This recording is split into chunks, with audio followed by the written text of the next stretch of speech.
Time to grab your cock and balls. It's a new episode of the Toonami Squad Sessions podcast. I am your host, SC Universe, and if you can hear my voice a bit, I'm getting over a cold.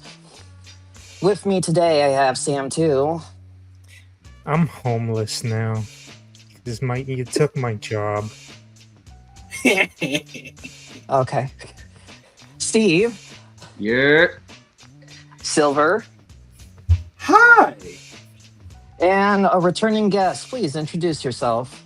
It's me, Sketch. All the best people have names that start with S. Hell yes, I think we this do. entire panel is just like people with where their username is with an S. Yeah. We are the SSSSS Gridmen. If Logan was to join, that'd be a success. Finally. Yeah, that would be. Finally, Yes, an it S would. tier episode. Best tier, yeah. Perfect On for episode 69 too. Yeah. Yeah, very nice. Very nice. Nice. Very nice. Yeah. All right, let's get this thing started. What are we watching? Truth be told, I haven't been watching a whole lot of new things. I did check out the first couple episodes of Dodor Hidoro. I wanted to check out episode 3 tonight, but I didn't get around to it. I'll probably try and check that out tomorrow along with my Toonami shows. I did finish the Darwin Incident. That was a pretty good show. And then I've been watching The Expanse, and since I don't want my segment to be very short, I'll talk about a couple things I've been reading. I've been reading a book called Homeseeking. It's a very, very good book. Very heartbreaking at points. It's a historical fiction story about these two kids during World War II and how their lives kind of intersect with each other over the course of 50 years. It's actually very, very good. Highly recommend reading it. I've also been reading Call of the Night. I'm almost finished with the manga for that, and man, that stuff makes me sad at times. Oh my gosh. I've also been reading a manga called Cosmos. That's been a very enjoyable read. And I've been reading the typical Rooster Fighter chapter whenever it drops, and then I've been reading Ichi the Witch whenever a new chapter drops every Sunday on Shonen Jump. I will check it out. So that's about what I've been watching / reading.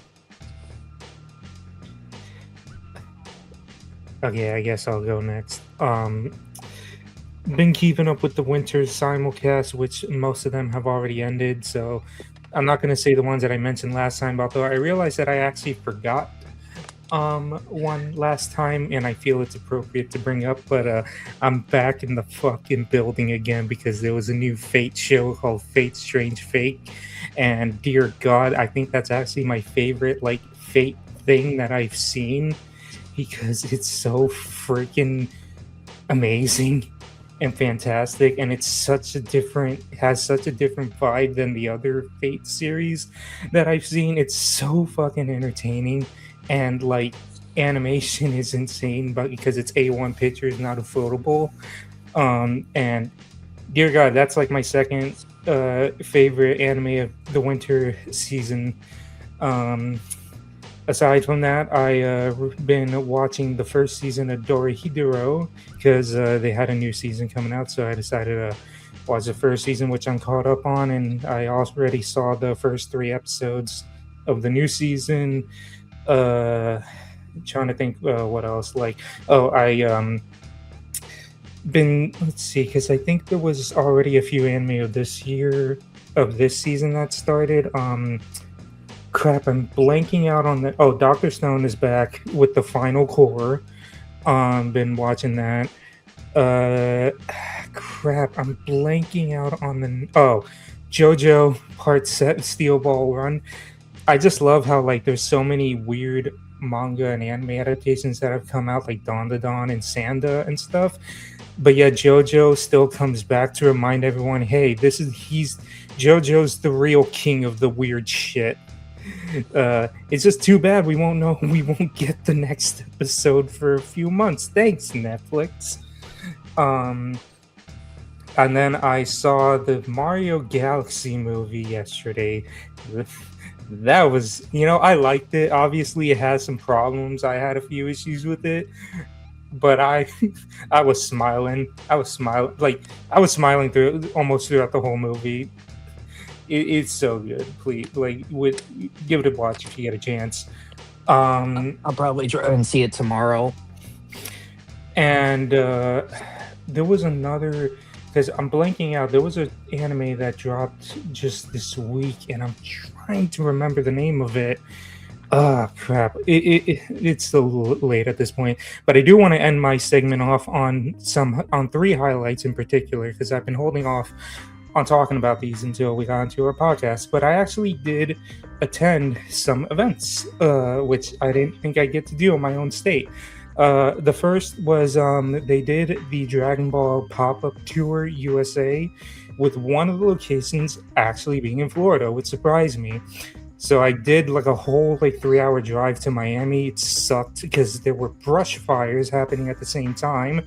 Had to drive through that, and spent a good day or two at the mall for that, which I waited over 4 hours in line just for the merchandise line, with almost all the merchandise being gone by the time I got there. But I did make out with some nice figures, and then a freebie tote bag with a cool card inside. Unfortunately, there were scalpers in that area trying to freaking be like, "Hey, $50 for a card, $50 for a card." It's like, shut the fuck up. But obviously, it was a great time, and there was stuff to take pictures on. You could take a picture on the flying Nimbus. They had a whole statue of that. The other thing was literally the day after. I attended the Attack on Titan orchestral concert, because that also was happening in Florida, which yet again surprised me. So I went with my brother to see that, and it's so gives you goosebumps, because they would play the music with the show on the big screen. So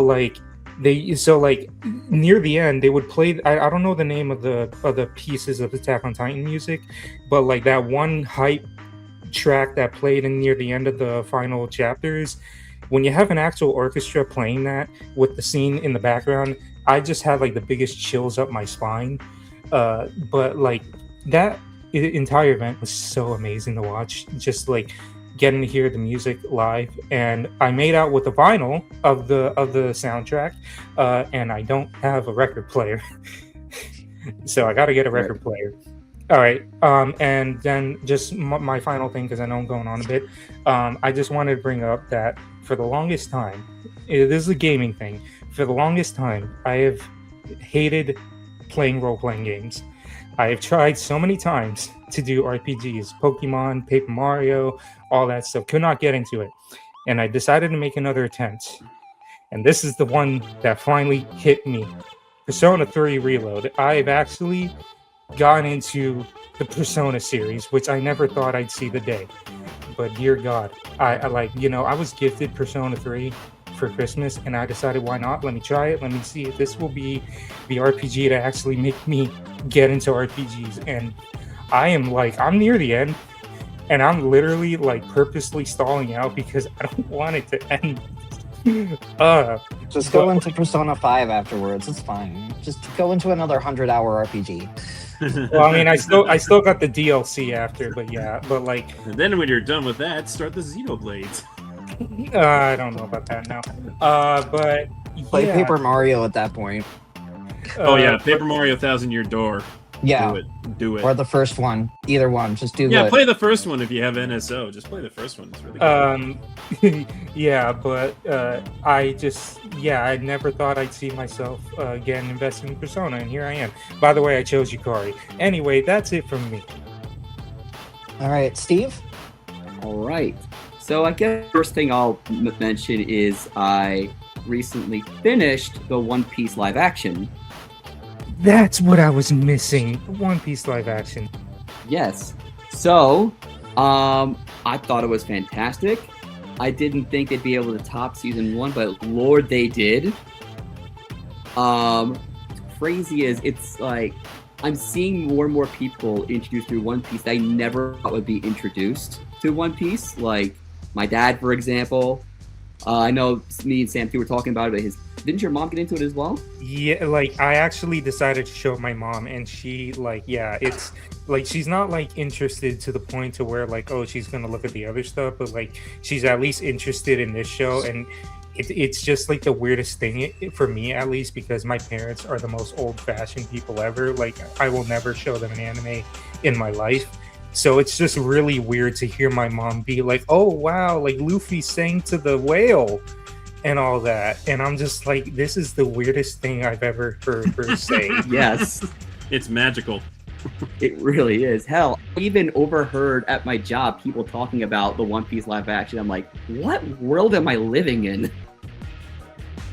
But yeah, fantastic. And since the winter season wrapped up today, I guess I'll just go over, I guess worst to first, just really quickly speed round of what I watched for the winter. So I'll say this season has been one of the strongest in a while. Like every show was fantastic, I'd say. But yeah, coming 10th, I'd say it was Dead Account. 9 was Sentenced to Be a Hero. 8, My Hero Academia Vigilantes Season 2. 7, Trigun Stargaze. 6, Hell's Paradise Season 2. 5th, Jujutsu Kaisen Calling Game Part 1. 4th, To Your Eternity. So the top 3 was Fire Force, which as of recording wrapped today. Second was Oshinoko Season 3, and my number 1 for this season was Frieren Season 2. And now just looking for new spring shows to watch, and that's pretty much all I got. I cried when the finale of season 2 for Frieren aired, and it's not because of the episode. It was just that we got no more Frieren. Until next year. Time to start reading the manga.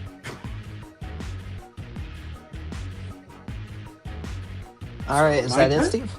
Yep, that's it. Okay, Silver. Actually, wait, one more thing. Oh, Sam reminded me of something. Because you said you went to, you guys deal with some scalpers, right? Yeah. I also have a scalper horror story as of recent. Ooh. So I went to, that One Piece did a collab with a bunch of college basketball teams? Yeah. Well, I went to one of them because, I'm a big St. John's fan. So I figured, why not go to one? So I went to the St. John's Xavier game because that was the only reasonably priced game there was, $40. So I was able to get the poster, I was able to get the card, but oh my god, the scalpers. It was so bad. They were blocking the game, using the game, trying to buy cards off people. They were waiting in the bathroom, camping out in the bathroom to buy cards off people. Oh, God. Oh, it was Worst awful. people. Camping out near the exits. Like, we tried telling security and said, yeah, there's nothing we could do about it. There's so many of them. Even towards when I was trying to get on my train, they were blocking the entrances of the train. It was terrible. Bro, I would punch one of those guys out if they ever tried to approach me. I was Fuck tempted. off. I was so tempted to do so. When I was at the Dragon Ball thing and I got my bag, because the thing was that the cards were in these free tote bags that you had to stand in line for. After I got my bag and walked out of line, someone asked me, "Are you going to sell your card?" And I'm like, "No." No. What the fuck are you talking about? Why would I sell this thing? Exactly. I waited in line for hours for this thing. I ain't selling it for shit. Exactly. Literally. People looking at me, literally wearing a straw hat, like the actual prop straw hat, on my back. He thinks, oh, he's going to sell it. Hell no, I Oh, you ain't. fucking idiot. Oh, no, I ain't. Anyway, that's my ramble for the night. Silver, you're up. Yep. Okay, so for once, I actually have been watching shows because I have a lot more time since I have an apartment of my own. Invincible. Congrats, by the way. Invincible, that's what I was missing, but yeah. Oh man, I haven't been watching that. So far, great. last week's episode was a choice. Did you Not see about- this week's? I was watching it while cooking, and oh my god. I still need to see the new season. I haven't had a chance yet. Yeah, me either. I won't say anything, but guys, at least let Mark. Can't you just let him be for like until the end of the season, No. No, absolutely not. or at least one more episode? No. Because Mark's life is suffering. Yeah. Yes, but I feel like this episode was on a scale that's usually reserved till the end of the season. I was gonna say, like, because you said you were cooking. I was like, could you even eat? I'm not gonna. A little graphic. That's all I'm gonna say. But yeah. I could eat Gotta eat. because it turned out what I cooked ended up really good. But Hey, all right. ooh, Very nice. I kind of think I should have watched that not close to dinner time. Yeah, eating while watching Invincible, that's certainly a choice. Yes. Very much I've so. done it before. I mean, it's how not did all that the work? time. It's not all the time. It's like, but you just never know when it's coming. Yeah, it's true. It'll sneak up on you. And to be fair, I watched it while cooking, not eating. So, yeah. Second show. This one is a rewatch. One I've been meaning to get to. And it's Yu Yu Hakusho. Because I recently got the 30th anniversary Blu-ray set. Oh, Oh, nice. I found it at a decent price on eBay by miracle. I bought it immediately. It is still so good. That's still like one of my favorite shonen anime ever. Some bits haven't aged the best. Oh yeah, for sure. But the opening and ending dub songs, oh my god. They're charming. Pure charm. Certainly of a very different era for anime. Definitely. And it is also a nostalgic vibe, not just because it's a classic, but because it's from that time where Funimation had the same 7 people. Yep. Yeah, So- Justin Cook, Laura Bailey, Stab it. Chris Abbott, yeah. Yeah. And Linda with some, Young. yeah. Oh, we have an old woman. Give me Linda Young. Yeah, Olivia. Oh, we have a big doofus. Give me Chris Abbott. You're a But, mischief. I can't hear that voice when I'm thinking of Muscle Man. But it's been great so far. I basically put one episode a night, and it's been great. I need to do a full rewatch of that show. I stopped at like the Dark Tournament arc, which is still one of my favorite arcs in any shonen anime. I haven't gotten there yet, but I only. I'm watched, looking the forward first- to it. I only watched the first arc when I was doing the tier list, and I stopped just before the Dark Tournament. And that was a crime. Yes, it was. I had like To be fair, like the first Over arc 10 of Yu other Yu Hakusho shows. is not really all that amazing, in my opinion. It's Yeah, not. it's okay. Yeah. I see the Dark Tournament arc as well. Best way to put it, it's like the first time you see like the full team actually push to their limit. Yep. So that's a part of it I enjoy, but it's not perfect, but I love it. Third show, this one's been a bit tricky.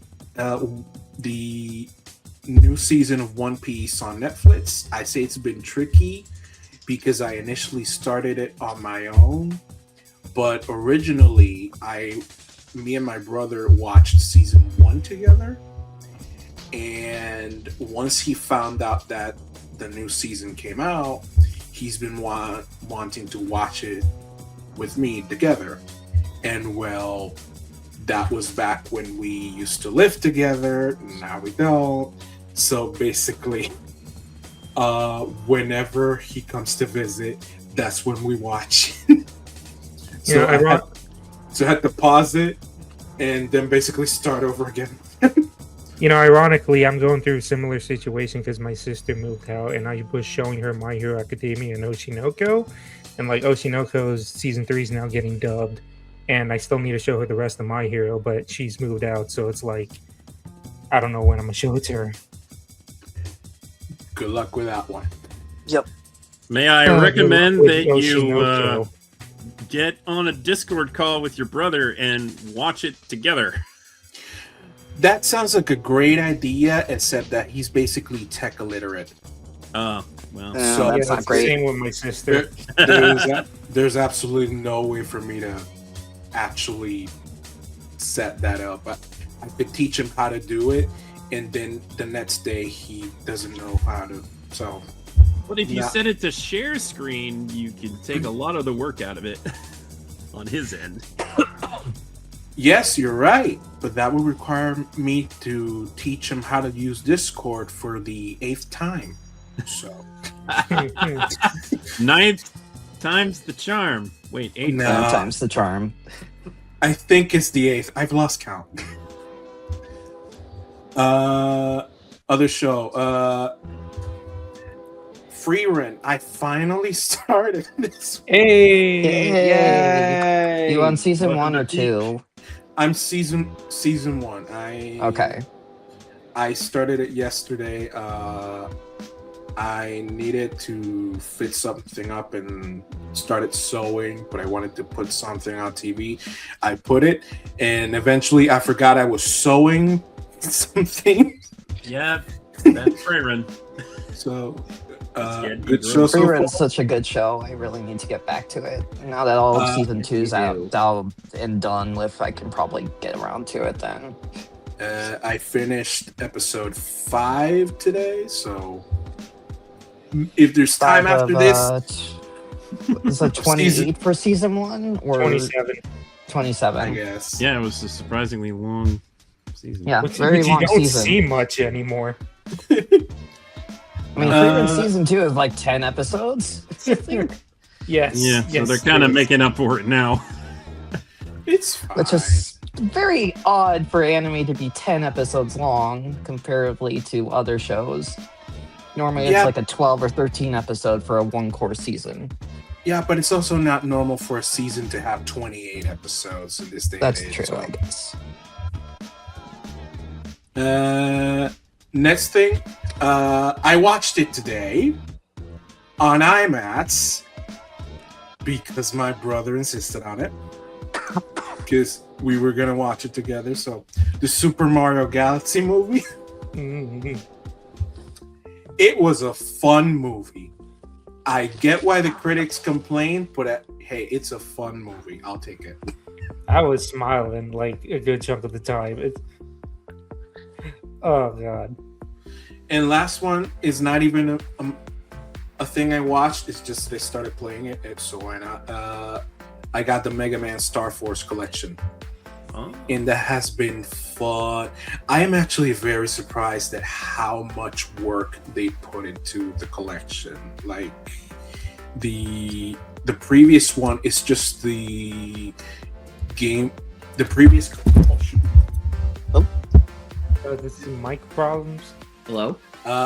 I almost tipped over my mic. Oh no. No, it's okay. It's okay. We're good. We're good.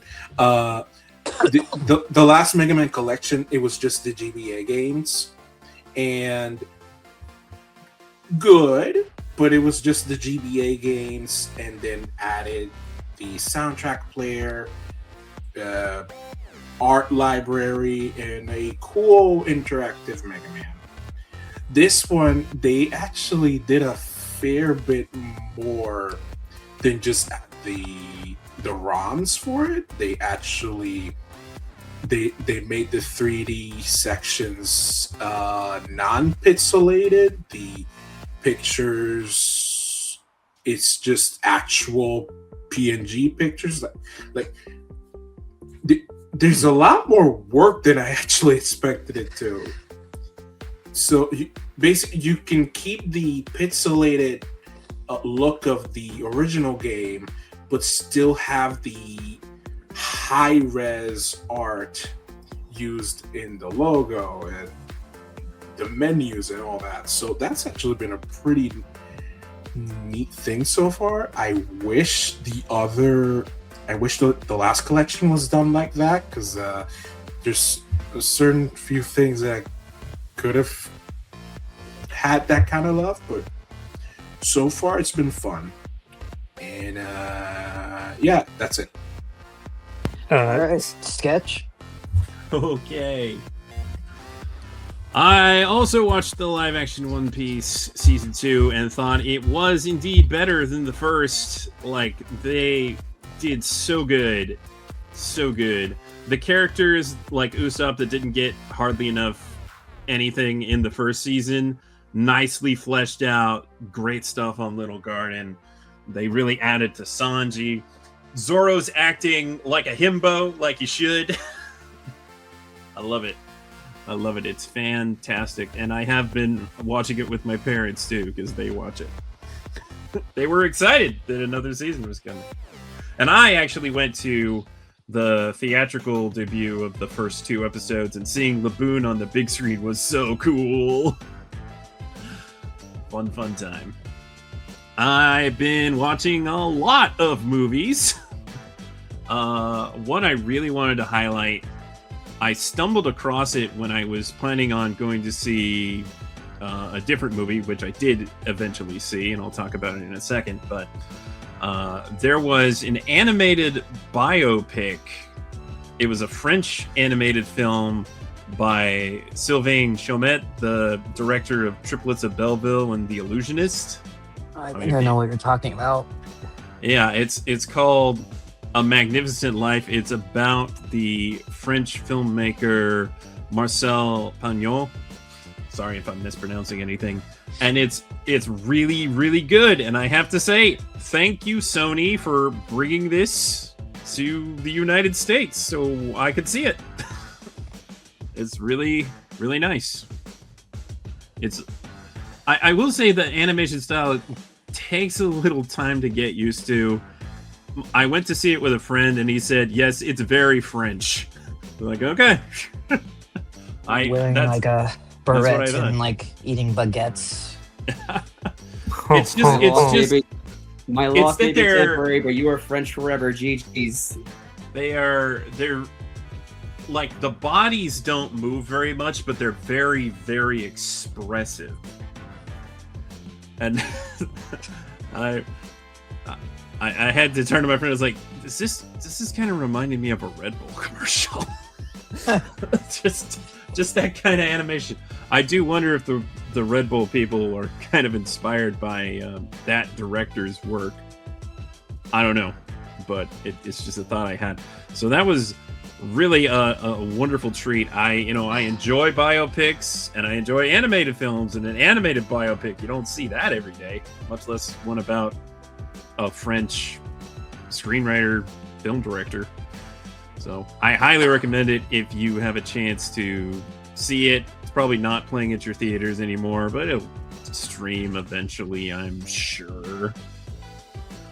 So the other movie I was going to see instead of this one, but ended up seeing that one, is Project Hail Mary, which was fantastic. I want to see that, but I kind of want to read the book first. Understandable choice.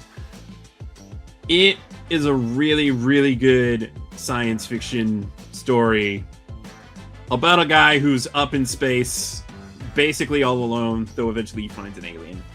And Ryan Gosling does such a good job of acting off of basically nothing for the majority of the film. He's just really, really compelling. He's just like a scientist who's currently a teacher and really likes teaching, and they pull him into this program because he's enough of an expert on this field, and he makes a discovery. And they show in the trailer of the movie that he gets sent up on this mission. They're like, I'm not an astronaut.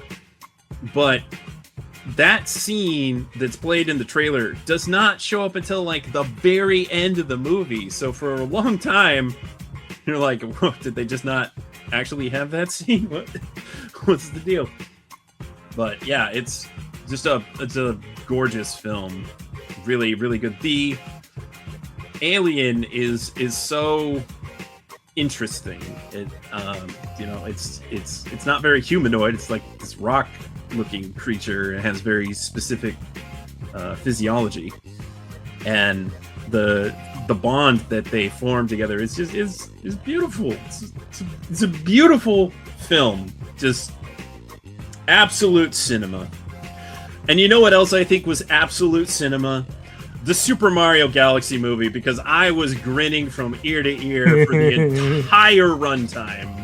I know it's dangling keys in front of me. I know it's that thing you like, but the amount of love and care put into capturing various moments from various games so they're recognizable right from the jump. You're like, man, I just wish all this love and care went into the script.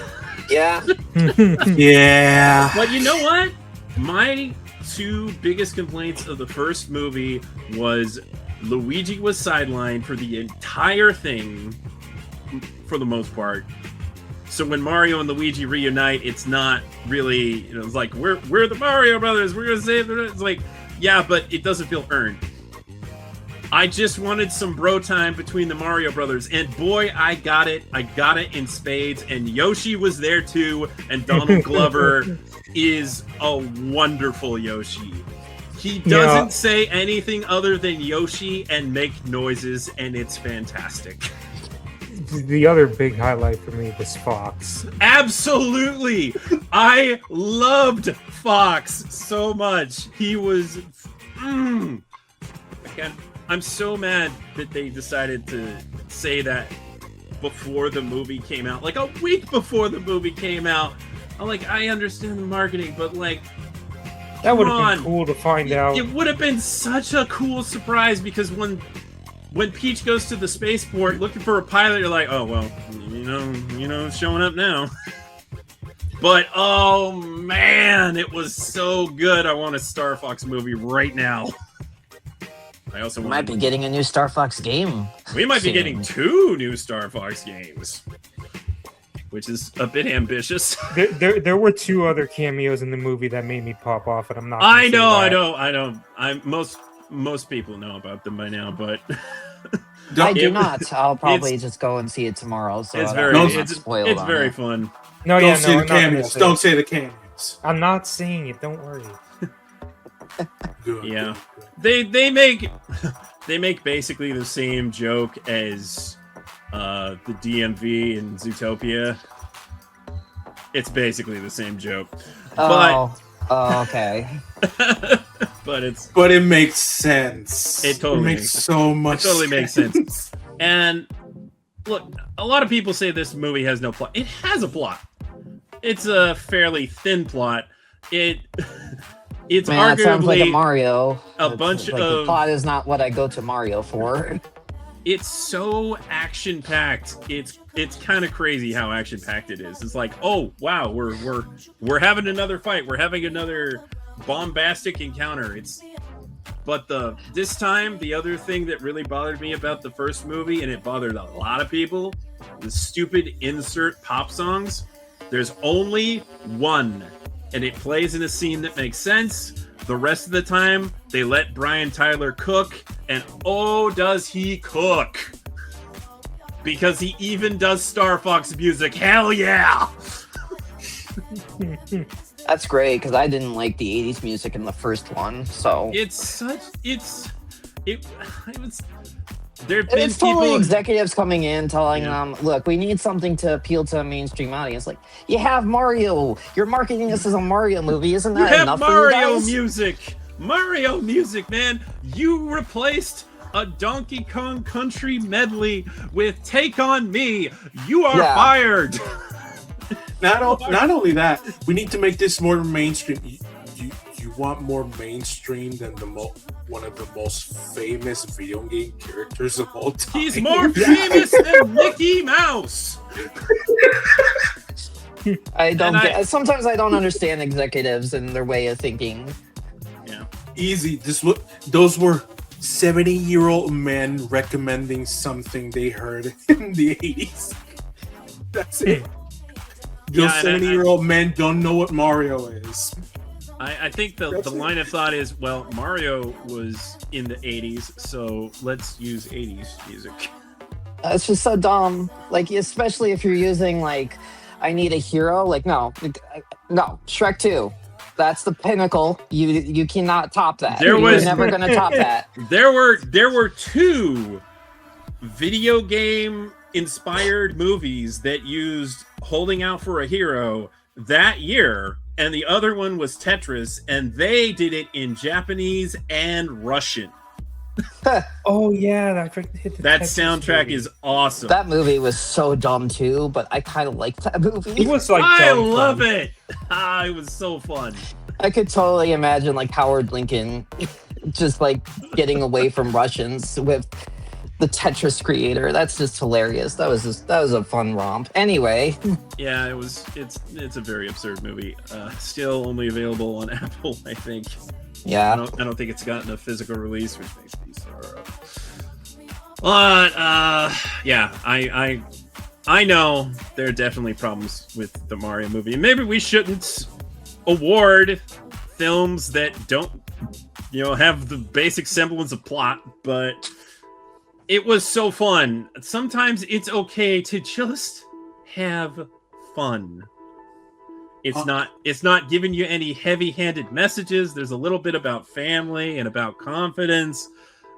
The biggest problem with that is that they present these ideas and then just throw them away, which is admittedly unfortunate, but I still love it. I think the first movie is a better movie. I really enjoyed this one more. I What think can I the best say? way to describe it is that they listen to the criticisms of the first movie and fixed that, but then the rest fell to the wayside. So like, you took Luigi out of the plot for the majority of the movie. Well, we're not going to do that with Luigi this time, but we will do it with somebody. Oh, you didn't like the licensed songs? Don't worry, we limit it down to like 2.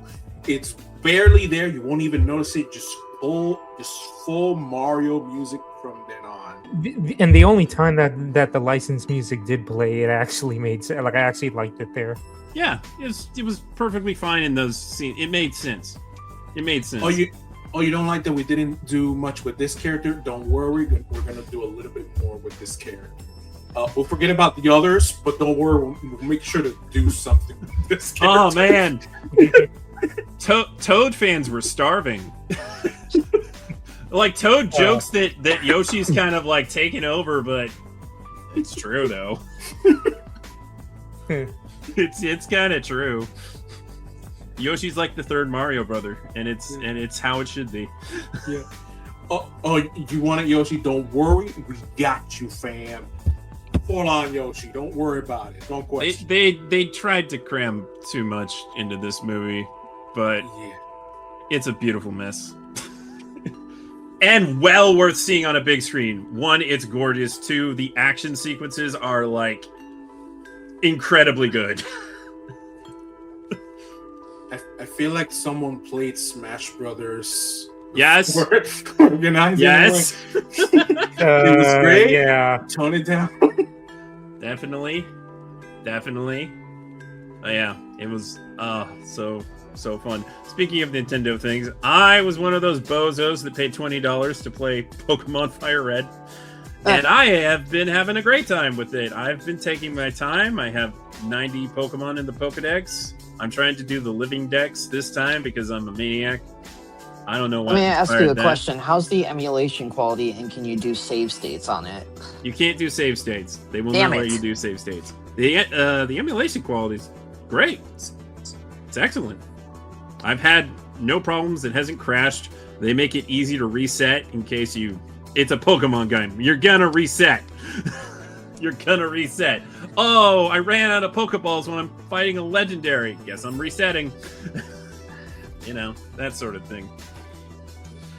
But yeah, I've been fun. So I haven't quite taken on the Elite Four, but that's because I've just been taking my time. I'm getting my $20 worth. Which, by the way, considering the cost of everything right now, like That's actually a fair price to pay for those old games. I don't think $20 is bad at all. Honestly, I'd much rather buy them than that. have them be a part of NSO, to be honest. All these people are like, oh, it should be $10. It should be $5. Like, are you kidding me? $20 is a fair price to pay. Have you ever seen like a full inbox sealed copy of Fire Red and Leaf Green? Those things are fucking expensive. Yeah, but you could emulate it for free. I was like, yes, if you you know can. where to go. Yeah. Oh, well. Have fun with that, Captain Jack Sparrow. Well, there are ways to... Let me say this. There are apparently ways to actually take Pokemon into home from emulation now, I guess. But that all seems like a headache to me. I just want it to be official and... Yeah. You were saying? No, it's just honest. I do think that it is overpriced, but I think people like guys. If you told me that they're selling a Pokemon Red for $5, even I'm gonna go. That seems way too low.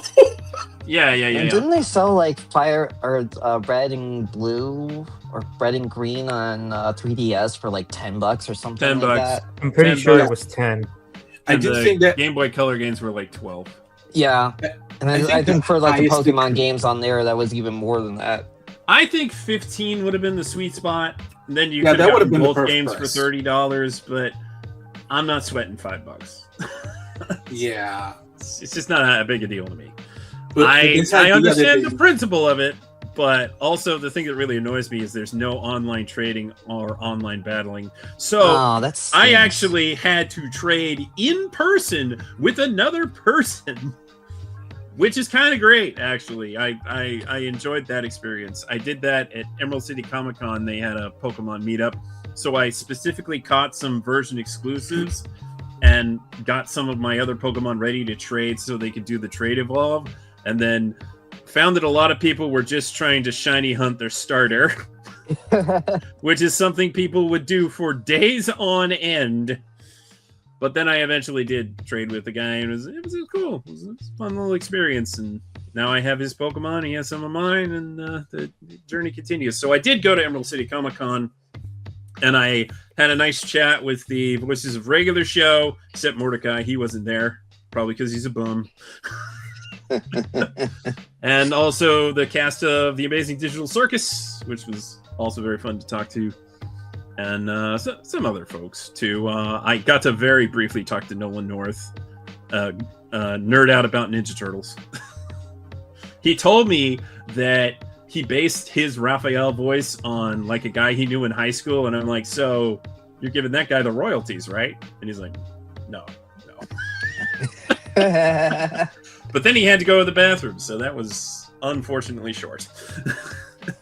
But a memorable interaction nonetheless. Also got to talk to Sam Riegel and Travis Willingham very briefly because their lines were very long because they were there for Critical Role.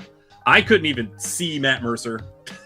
Matt Mercer was not going to be signing my Straw Hat flag, which is what I usually have people sign. But it was, it's a good local convention. I think SummerCon in the summer in Washington has better guests usually, so I'm looking forward to that. They got the Teen Titans cast this year. They got the Star Wars Rebels cast, including Steve Bloom. So definitely gonna have to do that. Definitely gonna have to do that. And I guess that's enough. I watch so much media, I can't possibly. Oh, my friend and I have been playing Hyrule Warriors: Age of Imprisonment on my Switch too. Like every time we hang out, and we finally beat the campaign. It took a long time because we played every mission up to that point. And what do we get when we beat the campaign? Oh, look, more missions. That sounds like a Muso game. Yeah, it's a pretty good Muso game though. Though it's too easy, especially if you're playing 2-player. We only died like one time, and that was when it was a single-player fight, and the boss was being really cheap. But it's a cool Muso game. I don't think it's really worth $70. But I don't really think most Muso games are worth it at full price. Always wait for a sale, Yeah. or if you can find it for cheaper, used. But hey, at least it's on the actual cartridge. Unlike Pocopia, which I will not be buying. I don't understand, because that game does not have that many gigabytes. They could totally fit that on a cart, whatever. Yep. Anyway, Let's move on before to we some derail, Toonami stuff. yeah, before we derail this any further, Wait. I just really briefly, because I forgot one thing. I'm gonna be real quick with it though. But because there's a new Ghost in the Shell series on the way, I am finally popping my Ghost in the Shell cherry because I actually haven't experienced the series. So I saw the first movie like the other Toko, night, ma'am. and then my next journey is Ghost in the Shell 2, and then after 2 I'm gonna watch Standalone Complex, because I did briefly see it on Toonami because I was there when they reran it, but that was also at like 3 a.m. so I don't know. Boy, 3 I can't a.m. remember. I can't remember half the show, so it's gonna be fun. But I plan to pretty much watch the entirety of Ghost in the Shell, like even the Netflix stuff. Before I loved the the Ghost in the Shell movie. It's still one of my favorite anime films to this day. So It's a good thing you specified the anime movie. I didn't hate the live action one. I didn't think it was a great film, but I don't hate it. There is one more thing I did want to mention, because I got super nostalgic and was able to go to a theatrical screening of the second Ninja Turtles movie, and I went with 2 of my dearest friends, and we had an awesome time, and then we got pizza afterwards, because of course we did. Did you do the ninja rap? Yeah, that's the one with the ninja rap. Yeah. I actually remembered way more lines from that movie than I thought I would. I think I remembered more lines from that one than the first one, and I know I've seen the first one more. It's very memorable. All right. All right, then. I guess we'll move on. Almost an hour later. Yeah. In the ever ongoing pursuit of Warner Brothers being bought by everyone, during like a whole fighting phase where David Ellison had a crying fit over not buying Warner Brothers, ending up suing Warner Brothers for not being purchased by them. He ended up getting his way by staging a hostile takeover for Warner Brothers by going directly to shareholders. Shareholders went back to him, and Netflix agreed to open up the bidding again. And Netflix, Paramount offered a better deal of $31 per share. Previous amount that they offered was $30 per share. Plus, on top of that dealing, they promised that they would get the deal done by sometime later this year. If not, they would continue to pay fees to Warner Brothers every time that the deal would kind of go past their scheduled closing date. And on top of that, they would promise to pay off any breakup fees for the Netflix deal that Warner Brothers made. Netflix could have come back with a rebuttal for that, but then they were like, nah, homie, we don't want to pay more for this. It was a good price when we wanted it, but we don't want it for whatever you're paying for it now. So now Paramount is going to be going through a large legal battle over ownership of Warner Brothers. And that does affect Toonami in some way. it's kind of sad to think about that because we don't mention mergers or acquisitions on this podcast because it's not really something that affects the block. It's very true. Warner Brothers does date everything. But it's like, because of this merger happening, beforehand, Netflix was just buying the studios. We didn't feel like it was worth mentioning because the studios and television division that had the TV networks were going to be splintered off. But because of Netflix walking away from this deal and Paramount offering a better offer, Paramount has agreed to purchase all of Warner Brothers as one whole. That includes the television networks, the Turner Broadcasting stuff, and the Discovery channels, making it probably one of the biggest media oligarchies to exist,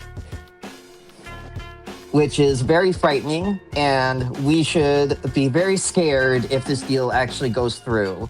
And I'm not looking forward to it because this is going to cause lots of layoffs. It's going to cause a lot of more redundancies in this industry where more and more creative ideas are going to go to the wayside for existing properties, and less people will have less choice of where they can get their media. And considering how much Warner Brothers itself has gobbled up over the past 100 years or so, it's kind of scary to think that one entity will own all that now. And it does affect Toonami because we don't know what the new management will think about. Do they want to still be in anime? Do they still want to have an anime block? I kind of lean towards we'll see what happens. I'm not saying Toonami's dead in the water or anything. It's all dependent on, well, if they can keep costs down and they're not going to be making the block expensive by any means, I don't see a reason why they would want to cancel it. But at the end of the day, we don't know what these executives are thinking. It's just a matter of time. So I guess I'll just wait on it. So what do we guys think? I hate everything. I think that this is gonna be this is the one merger. Look, if it was Warner Brothers and Netflix, that would have been chaotic. But the thing is that in the case of Paramount, they own Cartoon Network's rival, Nickelodeon. And while it's basically a dead market, technically Nickelodeon does better than Cartoon Network. I don't see them ever like touching the network sides of things because why would they want to cut down on that side of things? I think Cartoon Network will still exist. I think Adult Swim will still exist. It's just a matter of how much are we going to be cutting across the board in terms of just the studio size and just divisions entirely. So is Nick Animation merging with Warner Brothers Animation? Is Warner Brothers Animation closing down in favor of Nick Animation? We don't know all the answers to those questions. No, that's fair, but I think it would be wrong to assume that they're not going to touch the networks. Partly because the amount of debt that they took to have this ridiculous offer is so massive that I don't see them not touching the networks. And in the case of Cartoon Network, it's a very weird scenario where the Adult Swim side does pretty well. It runs relatively cheap. And then Cartoon Network, well, when you compare it to the other kids networks, it doesn't do well in comparison. But that's always been true of Cartoon Network. It's always been ranked below all the other kids networks.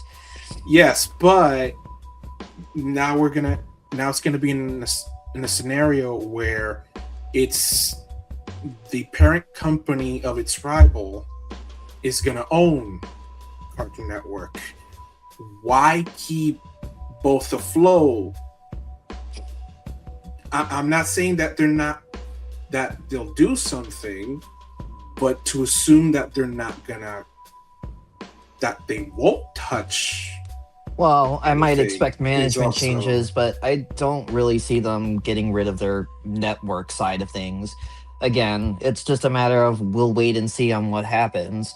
But I don't see them touching the Paramount side, but I do see them touching the Warner Brothers side, and that's the problem. I think for some networks they'll touch up and they'll get rid of some redundancies are going to be happening. I could totally see them closing the Cinemax part of Warner Brothers because they don't use Cinemax, and that could just be folded into HBO. I could see them shut down Boomerang. That's probably on the chopping block. More. Let's be real here. That they can move It's a all miracle. Boomerang It's- content to Nick at Night if they want to. Like, not even that.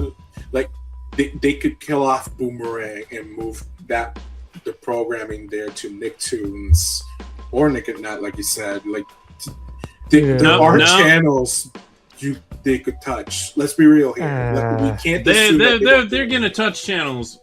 And Oh, yeah. I'm not ultimately, saying they won't it's touch gonna channels. It's gonna be SpongeBob It's gonna be a on blood- more channels. It's gonna Yeah. be a bloodbath. It's going Oh, to man, be get probably one of ready the for worst SpongeBob mergers to take in over U.S. Cartoon history, Network. if I'm being honest. See, SpongeBob's already kind of completely consumed Nicktoons, so that just becomes the SpongeBob channel. Cartoon Network becomes what Nicktoons was. Boomerang, if it exists, who could say? But there's also Discovery Family and one's- Nick Jr.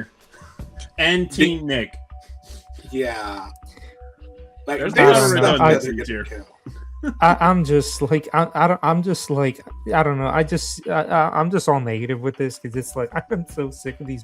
Like after the Discovery merger, Nothing good like, comes God. from it. Absolutely No. nothing good. And not only that, but it was just like because how hungry they were for Warner Brothers. I'm not gonna say much more other than I'll just say that this feels like this move is politically motivated, and that's all I'm gonna say. Yes. It is. Like, That's they one part have of it. like But like also, that. it's There's just like one billionaire rich kid who just has never gotten a no in his lifetime is like, I want this. I want to buy this. I don't know what I'm going to do with it, but I just want to buy it. He's just Veruca Salt. Yep. That's also another thing. I want Warner Brothers and I want it now. If the entire purchase is just to kill off CNN, then why would they care about the other networks? Maybe they won't care enough to touch them, but if they don't care enough to take care of them either, then Then they die on the vine. Yeah, so we'll see. We don't know how much autonomy they might have under whatever this ends up becoming. I mean, I'm I think just there hoping that will Adult be Swim a and lot of Toonami- merging of both Paramount's divisions into Warner Brothers. Hell, I wouldn't be surprised if in like 5 or maybe even sooner that either the Paramount name goes away or the Warner Brothers name goes away entirely. It's getting fought in court, and a part of me wants it to not go through, but I know it's gonna go through. I mean, freaking Activision, like, and Xbox was like what, almost 2 years that it was getting fought in It was court. like a year and a half because it was announced in 2022, faced regulatory scrutiny, and then it closed in November of 2023, I think. And then layoffs and studio closures. Let's go. We're gonna repeat this, but with Warner Brothers.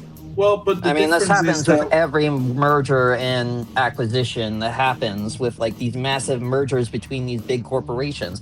This sucks because as a consumer, you should not really be rooting for any of these.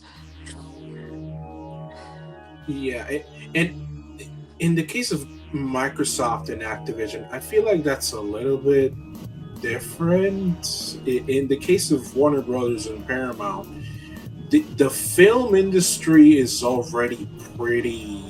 Yeah, well, with gaming, at least there's like a new company pops up every few months, or a new indie team comes up with a new idea. That's always popping off with with film and television, it's set.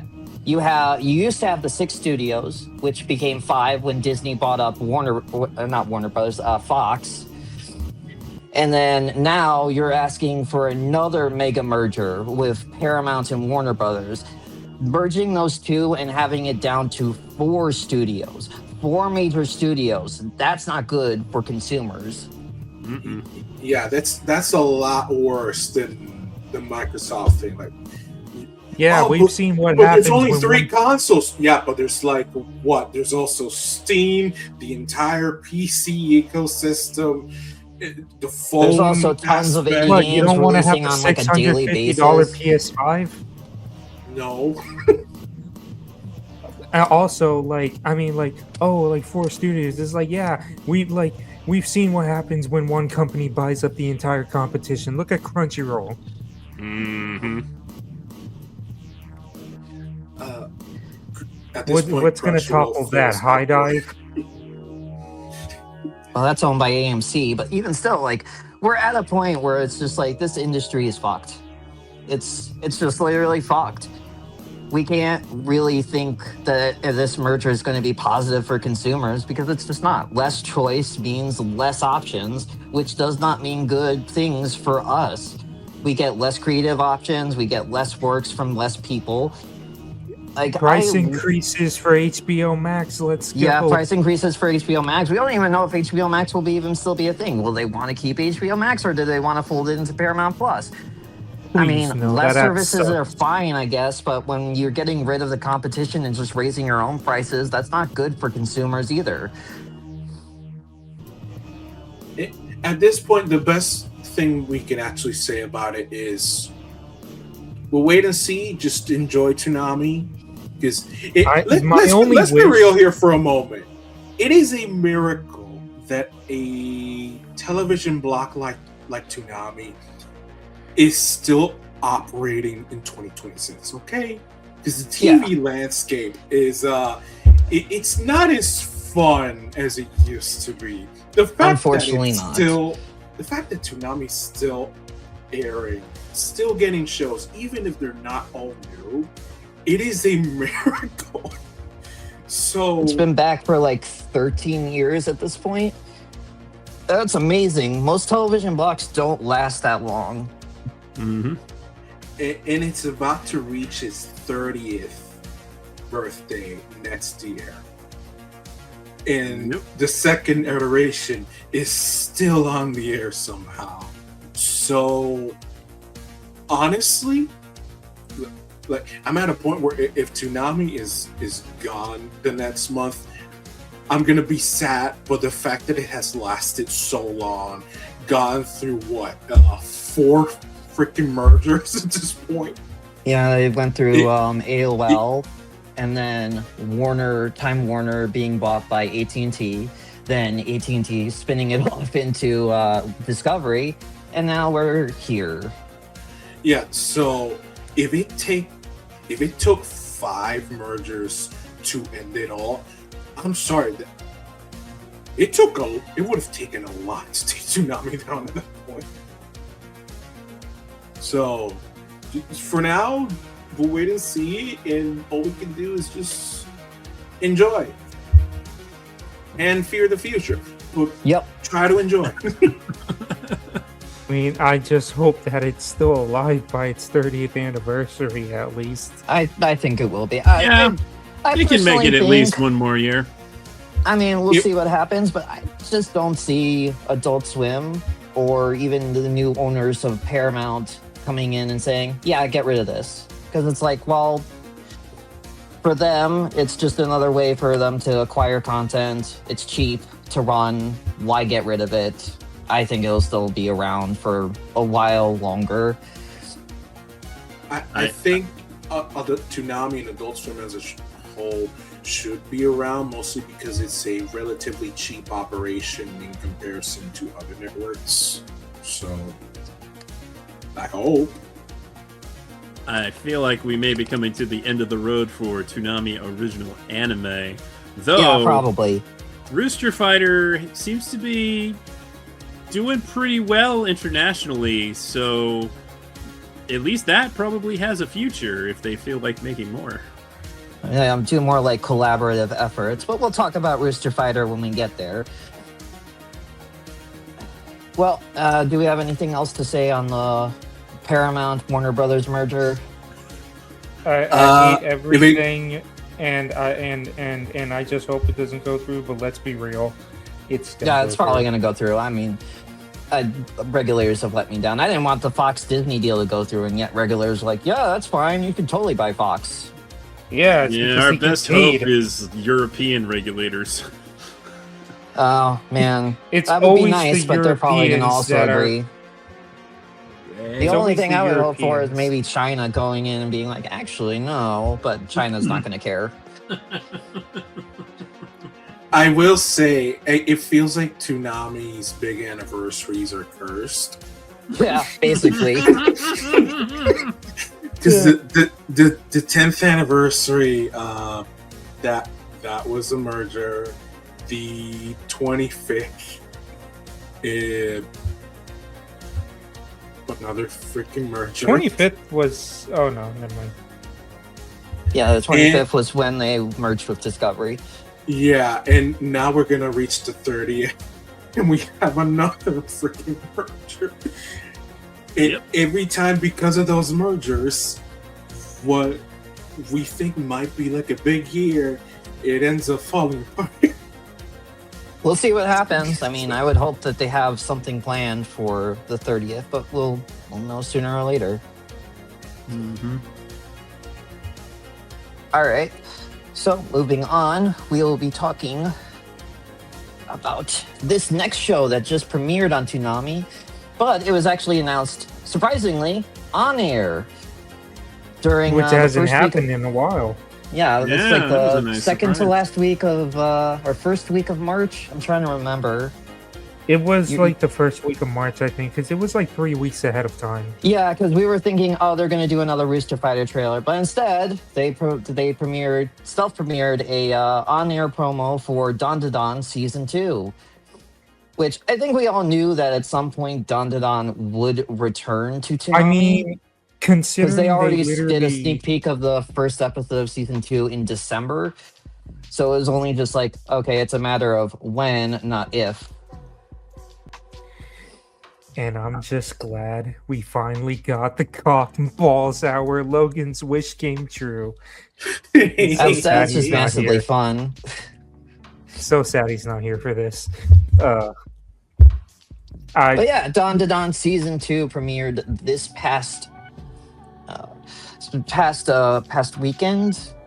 Yeah, this past weekend. Sorry, I'm still kind of like, my timelines are just like all fucked up right now. But yeah, it premiered last weekend with episode 1. If you didn't catch it during the holidays last year, which I don't blame you, here you go. You get to watch it for the first time. And this would be my third time seeing it because I didn't check out the marathon when it was airing, but I did see it when it was airing in theaters. And then I also watched it again on Netflix last year. And then this will be the first 3 episodes I'll be seeing 3 times, basically. And yeah, Don Da Don. It's still a good show. It's a great show. God, I'm just like, like, I'm so terrible when it comes to like talking about this show because it's just like there's so many things to discuss with it, but it's just like, oh my God, it's like one of the. I don't want to say it's a perfect shonen, but like it's such a breath of fresh air compared to other series. Like this, it's like the most un-shonen like shonen series to come out, and it's just fascinating. And season 2 is honestly like steps it up. I do want to give a disclaimer though, because since then. Because I actually chose to read the manga, so I'm like caught up. Logan's caught up too, but I'm not going to talk about that. But still, Don Don's just a freaking fantastic show. Like, you know, like, because when the first season was dropping, like when they announced an anime adaptation of this, I've never heard of Dandadan. And then they announced Dandadan's getting an anime adaptation, and all of a sudden, like a bunch of people, a bunch of freaking, I guess, manga readers just came out of nowhere and were like, yes, yes, yes, yes, Dandadan's the perfect thing ever. And it's just like, what the hell are they talking about? And then the show dropped, and I'm like, oh wow, I think I know what they're talking about now. But I love season 1. Season 2, honestly, it steps up tremendously from the first season. And I feel like season 2's issue is that the beginning feels like they're just continuing on from where they left off, where it's like, this feels like it could have been a 2-core thing. Yeah, I mean, Logan talked about that the other podcast, where like most studios decide to like greenlight a show with like 2 cores in mind, and it's up to whoever if they're gonna call it 2 cores or if they're gonna call it 2 seasons or something like that. So like the plan with Dandadan was that it was always gonna be like 24 episodes, and they just freaking decided to call it 2 seasons. So that's why the way season 1 ended just felt like, oh, wait for next week, and then you end up waiting 6 months. Although I will say, considering how season 2 ends, maybe I just want to have big cliffhangers for every season, which is that's a strategy. I don't like that strategy. I don't like it because what if you don't get another season? Well, or at least what if you don't get another season? Considering how popular the for show years? is, I'm very doubtful it will not. Well, I mean, yeah, there is a third season, but it's gonna take a while. It's gonna come out next year. It is. But season 2 of Dandadan, it's amazing. It's great. Get ready to rock out with the metal music. And Bryce Papenbrook. That's all I gotta say. He's unavoidable. Trying to watch an anime and you're just hit with Bryce Papenbrook. He's in the new season, which, I mean, not surprised. He's in Dorohedoro, and it's just he was in season 1 of Dorohedoro. Yeah, he was. The character, same character. Yeah. Mm-hmm. I just find it funny because in that show there's an event called the Blue Night, and there's Bryce Papenbrook and Johnny Young Bosch plays a character too, and I'm just like, is this Blue Exorcist all over again? No, I'm kidding. God damn it, Yukio. But yeah, that's all I gotta say on Dandadan. Yeah, I mean, like, I love Dandadan. I haven't read the manga, but from watching the first 2 seasons, I'm like, this show's fantastic, and I love it. And I really am glad that they kept the full opening intact for this week. I don't know what they plan on doing for the entire run. I would assume that they're going to keep the full opening for Dandadan, and then they're just going to speed up the opening to Tokyo Revengers. But it's so funny that Dandadan gets to keep its full opening, but Rooster Fighter, an original. Man, I'm so disappointed with that because I think the Rooster Fighter opening slaps, but whatever. It's just a rule that all of the shows that feature AJ Beckles have to have the full opening. That's another thing. It's amazing how we have. I'm so pleasantly surprised that Tokyo Revengers full opening is still going. So for now. About that. I mean, I know it's not gonna last, but I'm so happy because I love that opening. I guess this is like one thing we failed. Well, like because the shows weren't out yet at the time at the last podcast, but it was also like the way Blue Lock and Tokyo Revengers aired were comparatively different because they have a Sony outro logo. I was expecting the Crunchyroll logo, but no, it's the Sony logo. And also the way they're edited is so different from other Crunchy or Funimation shows. The sped up opening and endings things, those are totally a Sony thing, but I don't know if they got them directly through Sony. But that's off topic. But yeah, Dandadan is a great show. If you haven't checked out season 2 yet, please do yourself a favor and watch it. It's You're a great gonna- show. The ball. It's the Oh, it's balls good. portion of the cock and balls hour. Watch it on Toonami. Enjoy the conversation. Enjoy the Yeah. insanity. Also, I will Also say, just- like, the English dub for Don Don, one of my favorite English dubs I'm so out there. excited. I prefer watching it dubbed over Tell subs. you, man. Yeah, like I Alec watched, Von David, don't miss. I watched like the sub when it was initially premiering because that's just what I ended up doing. So like for me, I'm seeing the dub for the first time on Toonami, and And I absolutely love it. And you're really in for a treat when they get Yeah. to the musical thing. Yeah.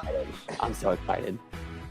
Yeah, God, it's so rare nowadays when you have an anime with a musical section and they actually go through the trouble of translating it instead of leaving it in Japanese.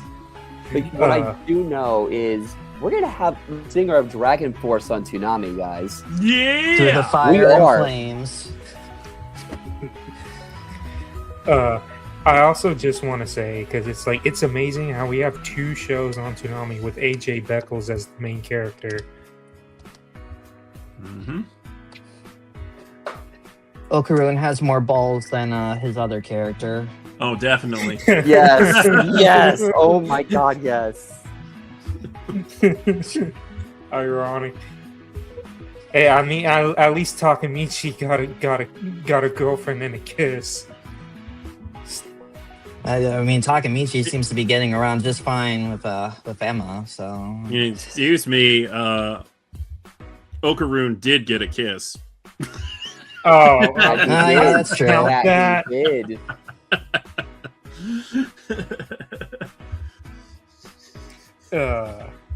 well, I think this concludes our talk on the ball I part mean, of it's- the. He's got Pokemon more Ball balls hour. than Takamichi, and he's only currently got one. I mean, I was gonna say, did Silver get to talk about Don? Oh, He's sorry, becoming very Silver. unbalanced. Well, I didn't say much about Don because look. I'm glad it's on Toonami. I can't wait to finish season 2. I say that because I was actually watching the simulcast when it came out, and then ADHD kicked in, and eventually I forgot that I was watching it. You know, unfortunately, I know that pain because it took you over an entire year to watch Vinland Saga. Yeah. Probably would have been longer. but yeah, so I never finished it, and whenever I would think of going back to it, it would go, I feel like I have to rewatch part of the season to really get back into it. And right when I was about to go back into it, Toonami announces Don the Don, and I go, you know what? Let me hold out. Let me see if they're gonna do season 2. And lo and behold, they were gonna do season 2. So, you know what? Yeah. I'll enjoy it live on Is that- TV. You know, I just had this thought, but as unlikely as it would be, I think it would be pretty cool if Toonami would be able to air season 3 alongside Netflix and Crunchyroll when they air it. Like, wish. have a Saturday premiere while it airs whenever it airs. That would I be mean, pretty great. hopefully, and you know, because my speculation was because okay, they had a sneak peek of season 2. My speculation was, oh, they're gonna wait for like the Blu-ray of season 2 to drop, and then we'll get season 2 on Toonami. But no, we actually have season 2 now, and there is a Blu-ray on the way. Like pre-orders are open for that. But I was like, okay, that's way earlier than I expected. I thought they were gonna drop the Blu-ray first. Nah, I think it's if you have the assets, why not just air it? Everything's already translated, so it's like, well, it's just a matter of just getting broadcast rights. I also just want to say this means that we technically have Ranma on Toonami. Yeah, technically, they finally got Rama one half. Oh, right. Wait a minute. Complete with theme song. Yes. Yeah. I was gonna But say- you I will was- see that later.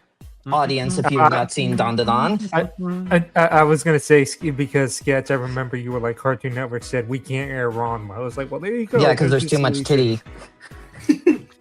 Well, damn, they should air the 2024 version then, but that's a Netflix thing. I mean, they would have loved to, I'm sure. Yeah, they probably would have loved to air that, but unfortunately, Netflix got Thank you, that. Netflix. Thanks for nothing. Thank you for only one episode of Steel Ball Run. Oh, don't get me started. Anyway, I think that concludes. Well, Sketch, do you have any thoughts? My one lingering thought was like, I know when they double announced Blue Lock and Tokyo Revengers, people were like, but what about Don Da Don? And from that moment, I was like, well, obviously they're waiting until Bleach ends. Well, no, it's a because I think 12:30 show. well, I think they were Primal, waiting for so- like Primal to end because it's like I think they knew after Bleach ended, Rooster Fighter was gonna be coming. Yeah, that's. At the time, we didn't know Rooster Fighter was coming that soon. They said spring, and technically March 14th is not spring. Liars.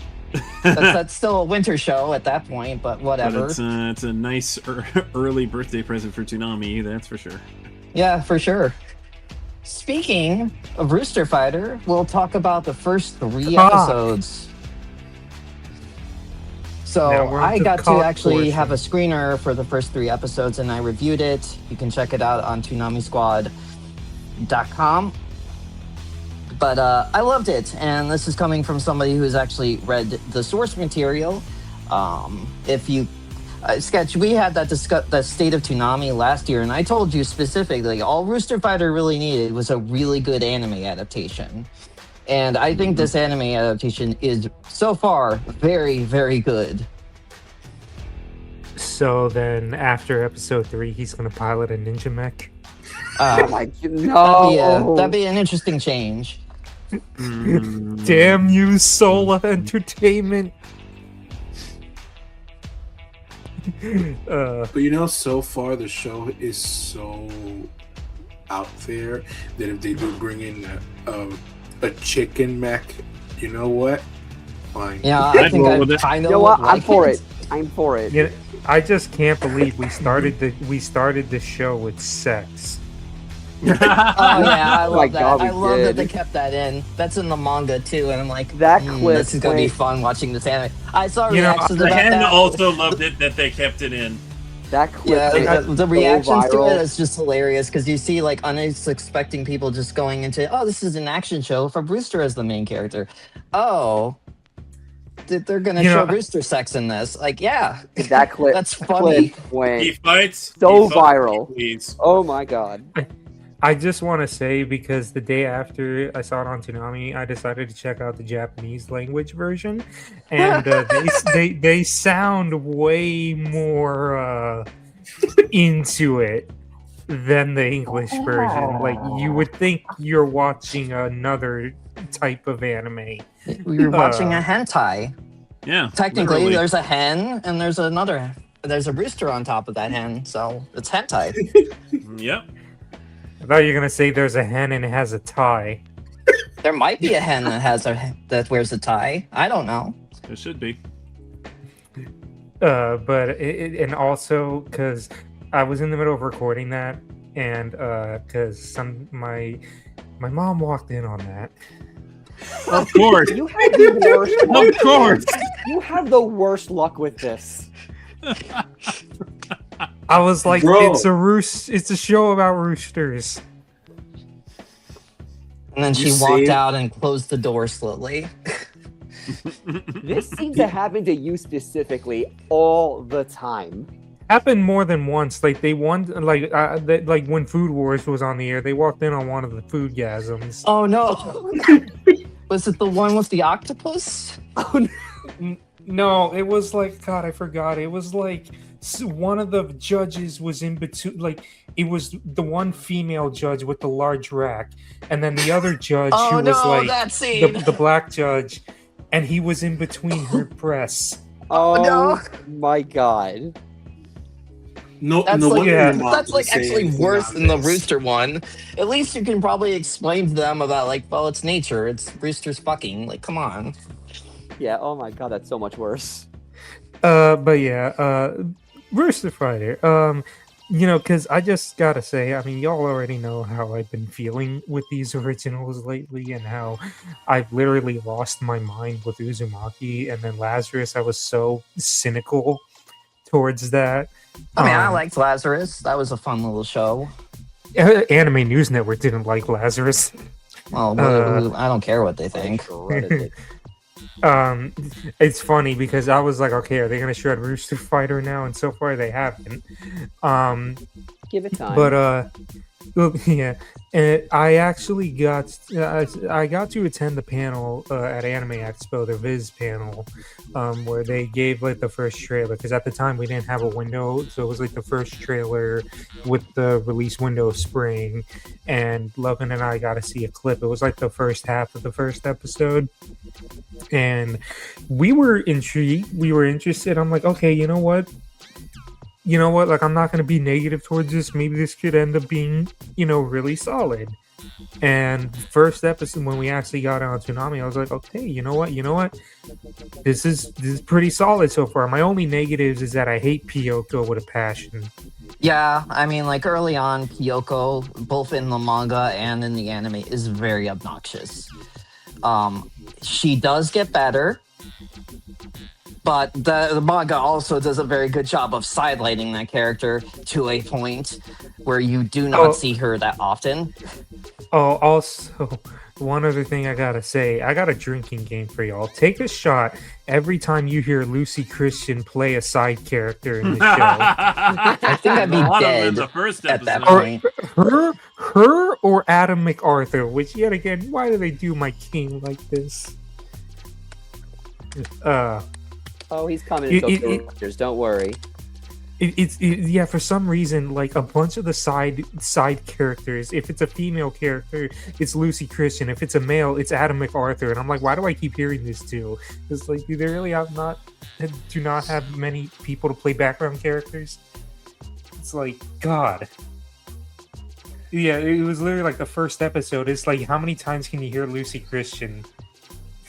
She's like the mother of the one kid that gets kidnapped. She's like the dead, like the dead wife of the one old guy, and she was someone else. I forgot who, but it was just like, God.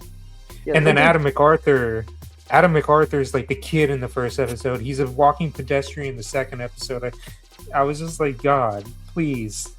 Like, honestly, like, just get everyone a chance to interview him. So, what character do you play in Rooster Fighter? Yes, that sounds about right. I mean, so far, I don't know, like, out of the three, I would say like 2 is the weakest in my opinion. I tend to agree with that, because out of all of them, it's like, yeah, like Pyoko's important to the story. I also don't really care for the character's name in the anime. In the manga, Pyoko, it's probably the same thing, because in the manga it's translated as Chicken Little.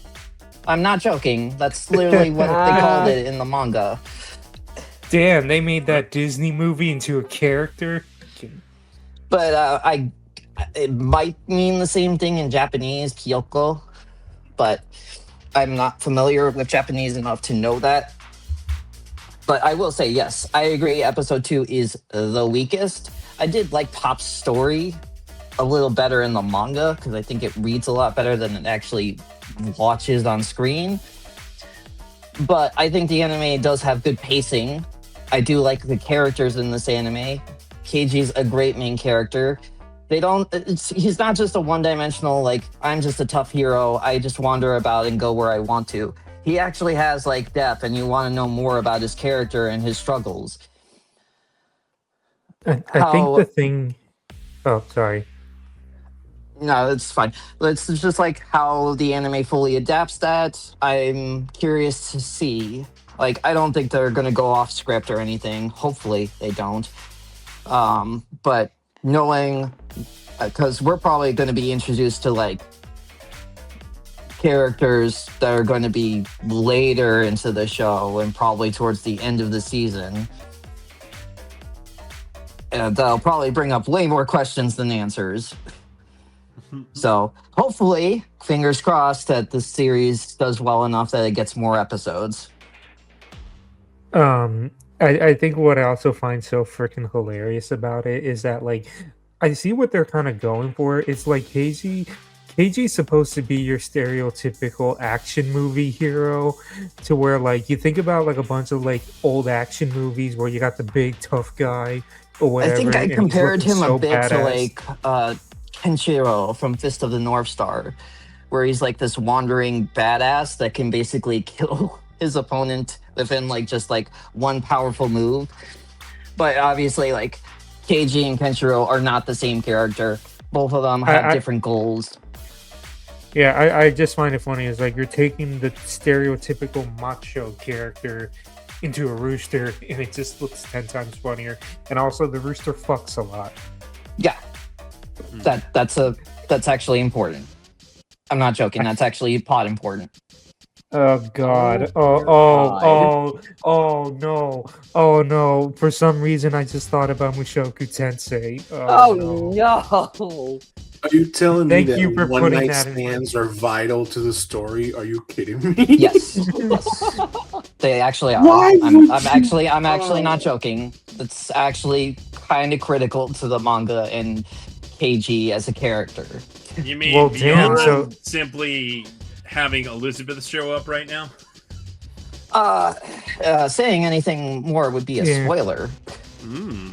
Well, we know Andre's gonna love this show now. I don't care for spoiled. I will chicken, say, so, like, all right. you won't see roosters fucking a whole lot in this. After a while, the joke gets old, and they stop. They know the mangaka knows exactly when the joke gets old, and that they want to try new things and evolve the characters more. And then they introduce something more wild and crazy that kind of is a little bit more balanced and kind of does feel more threatening to these characters. You will see that later on. But I will say, like, the first bit of Rooster Fighter's beginnings, you're going to see a lot of rooster fucking. That's just unavoidable. So I'll be sure to have the Michael Scott. Okay, it's happening. GIF ready to go at any second. I'll like put that on my default. But I had something to say. Oh, also just like the way the show is animated too, because like I know it's CG, but I was not expecting a lot because it's mostly KG and the monsters that are CG. A lot of the it human seems to be more characters mixed are 2D. media, where it's like 2D mixed with 3D models. And I think it works off really, really well. It reminds me of Trigun Stampede and Stargaze, to where like it's a mostly CG series, but there are some characters and some moments to where it's like 2D and all that. Like that's what it reminded me of. Well, to me, like good CGI doesn't have to be like really amazing animation. It just doesn't have to clash so hard with the hand-drawn animation stuff. That was the problem that Ninja Kamui faced, is that the CGI clashed really hard with the hand-drawn elements. Yeah, there was another show like that, and it's called Togen Anki. Peak Fiction.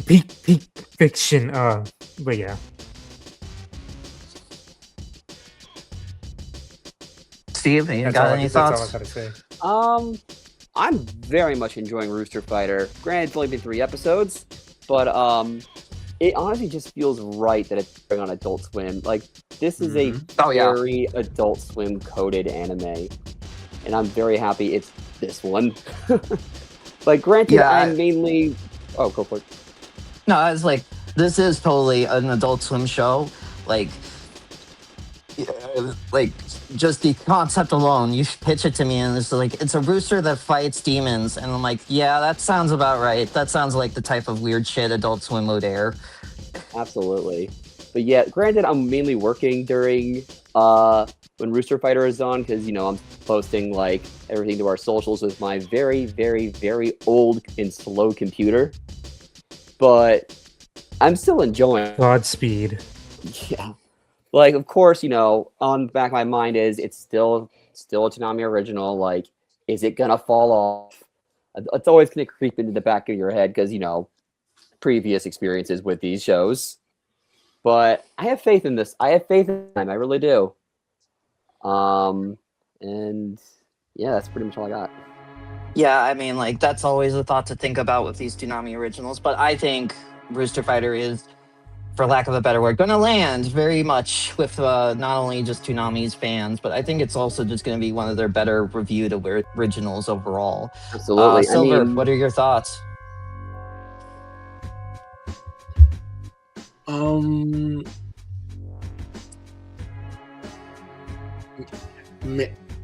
I just say I'm glad that we've gotten 2 Toonami anime shows that are not crap. Yeah. It's Ew, nice. what are you It's nice talking to about? not get shit thrown at you. What are you? 2 in a row. What, 2 what in are a you? row. What are you talking about? Okay, Lazarus is the second worst anime of 2025, right underneath One Punch Man season 3. But it ranks higher than Ubel Blatt. I'm still salty about that. That's still such a bullshit ranking, but Ubel Blatt was the worst show I watched last year. That's just criminal. I didn't finish Ubal Blatt. That's just how bad that show is. At least I finished Lazarus. Like, shows that are Togen that Yankee bad wasn't even just on that don't- list. But anyway, yeah, I've been enjoying Rooster Fighter. It's honestly most of what I thought I could say has already been said. The one thing I will say is that I've had this problem with most of the Toonami original shows where usually I would watch a show for a bit and then as I watch I get ideas of, oh, I can use that for the finale graphic. Oh, I can use that Ninja for marathon. With most of the Toonami originals, that has been a struggle. Like they either have no essence for me to grab, or there's just no interesting shot for me to use. Lazarus didn't have that problem, and so far I'm not gonna have that problem with Rooster Fighter. To me, that's a great sign because it means there's something in there. Unlike Ninja Kamui. Get ready for 2 more seasons. Shut your mouth. You're doing all the graphics for Ninja Kamui season 2 and season 3. I am not doing anything related to that show again. But yeah, Rooster Fighter has been great so far. I hope it stays at that same level. It can dip a bit of it if it needs to, but relatively stay at that same level and we'll be good. Please. I will say I was a little surprised to see that the show is a mix of 2D animation and 3D animation, and I'm actually surprised that it's worked so well so far. So yeah, that was like my concern going into it when I heard like they were using CGI. I'm like, oh, I don't know, is that going to be So good? boy, it fully But coolly it's actually grunts like PTSD. so far like really, really well done. Like, yeah, it's nice to have a show that actually knows how to use 3D assets well. the last time we've seen something like that when it comes to Toonami was IGPX.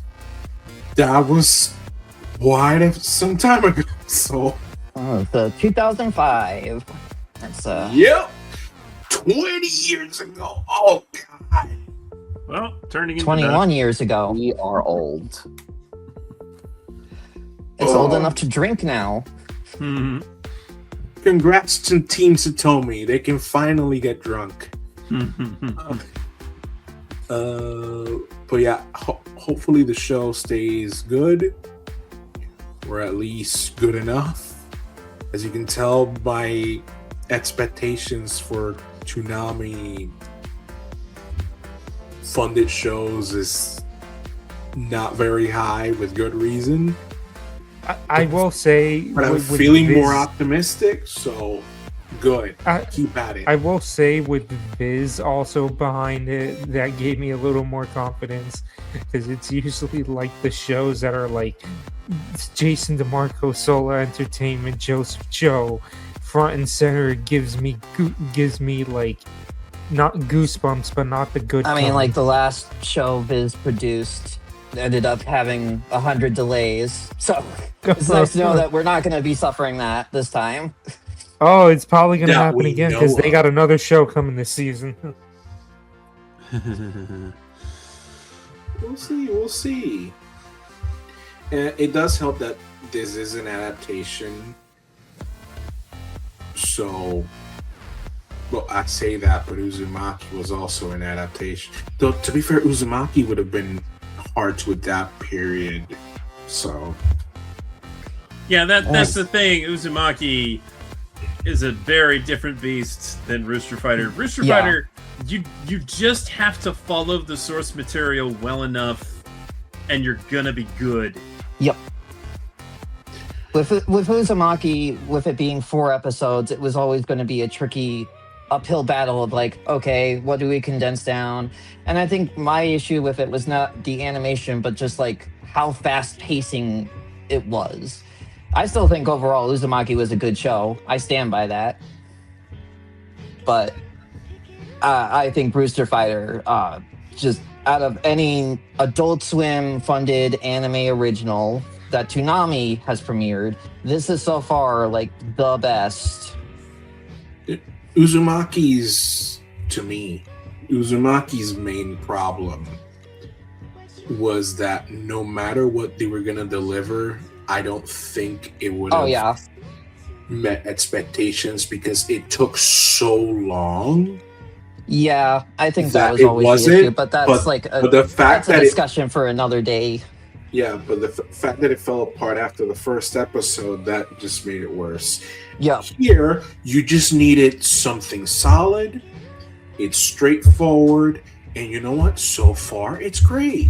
So Yep. That was Hope it stays the Lazarus's course. job. Lazarus's job, because it was after Uzumaki, was to just be good. Please be good. And what do you know? It was good. It had issues, but it was still good, despite what Anime News Network says. So Rooster Fighter just needs but I to, mean more in the sense of adaptation, not not in this story. is like the second. Is this the second time Toonami's done an adaptation of a manga? I think it is. Yes. Probably. So all they really need to do is just follow the source material well enough, and I think they've done just that. And I Rooster think Fighter they is have the right collaborator this time because let's be real, Crunchyroll Originals don't have the best track record either. no. No. Nope. So working with Viz with a licensed property was the move. They should have been doing this years ago, but And it's they should good keep that they're doing finally it. doing it now. And once again, You know, I'm I so- commend Adult Swim for being that place to be like, hey, we're going to be making original anime. Like, original, it's not tied to manga. That's all cool and well and good until you start to remember, oh, yeah, there's a reason why most things aren't original, because most original things are bad. Well, There's some not good to ones that- out there. Not to that point. But I mean, Ninja Kamui won Best Original Anime at the Crunchyroll Awards. Yeah, speaking of Crunchyroll, I guess in some regions they get Rooster Fighter. Yeah. Well, yeah, that's a Viz Media thing. Like, it's like in Latin America territories, I believe. Latin America for sure. territories has 100%. Disney Plus. Disney Plus has Rooster Fighter alongside, I think, HBO Max. No, it's just Disney Plus and Hulu here. It's on Yeah, Netflix. Disney I Plus think, and in Hulu Asia. here, but in Latin America, it's HBO Max, I think, and Disney Plus. According like- to this, it's Brunei, Cambodia, Hong Kong, India, Indonesia, Laos, Macau, Malaysia, Yeah, Southeast Myanmar, Asia, like Philippines, Singapore, Taiwan, Thailand, and Vietnam. Yeah, the Southeast Asian market is probably being handled by the Japanese side, not Viz. So Mhm. that's probably not surprising. Yeah, it is also very popular in Latin America. Yeah, Oh, you should see. I mean, yeah. I'm not surprised by that. You like, should see the comments that I get every single time I post a promo for Rooster Fighter. It's crazy. Well, like Spanish considering even speakers? the official, Oh yeah. well, considering even the official Rooster Fighter accounts tweets 3 times, one in English, one in Japanese, one in Spanish. Like they'll literally make the yeah, same they post 3 love times. Rooster Fighter. It is really, really Oh, popular, Huge in Latin America. which is not surprising to me at all. Very it not was- surprising. It, I mean, it was the- funny.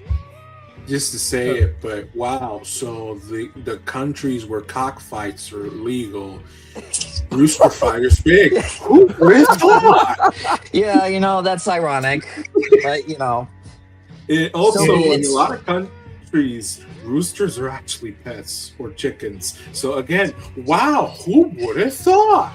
yeah. I guess I want to get Sketch's thought on the first 3 episodes of the show. If you want to get your thoughts in Sketch. I'm having a great time. I think it's a very fun show. I know. I really want to see where it's going. I'm just really personally amused that it's Patrick Seitz and Lucy Christian. Oh, you gotta The hear fact that them it's make Patrick love. Seitz just makes it so much better. Oh no, Yeah, in he's- Oh, Japanese, he's so perfect good. as KG. in Japanese, it's All Might. I love it. That's certainly good too. Yeah, it's so it's so fun. So fun. So I'm just hoping that they continue to do good adaptation. I mean, a lot of things can go wrong, but I'm hopeful that this is the one. It's finally happening. A Toonami, a Toonami original, so to speak, that is gonna stick the landing. Inshallah. Yeah, I can't believe we have an original series that's actually trending online for good reasons. Well, to be Said the fair, same thing Ninja about Kamui, Kamui. Ninja Kamui by episode 1 was trending online for good reason. and It was. and then episode 6 happened. And Yeah. Yeah, but Ninja Kamui you can see the cracks from episode 1. I'm sorry. you can, you definitely can. Like I'm sorry. It's a lot of people are impressed by the camera work with the animation. I mean, like, I don't know. I don't think it looks that good. We'll save that for the next topic, though, because Yeah. Yeah, time to relive it, I guess. Damn it! Let me roast it. Have we gotten all our thoughts out for Rooster Fighter? It's fun Cock and watching. balls. God, we got the cock and balls hour finally. God, I wish Logan was here. It really is like a perfect type of show for Adult Swim. We must thank Christy Caracas so much for getting Jason DeMarco to make this happen. Yeah, I mean, like this is the perfect show for Adult Swim. it really I is. really love Rooster Fighter the manga, so I'm just glad that the anime is just as good.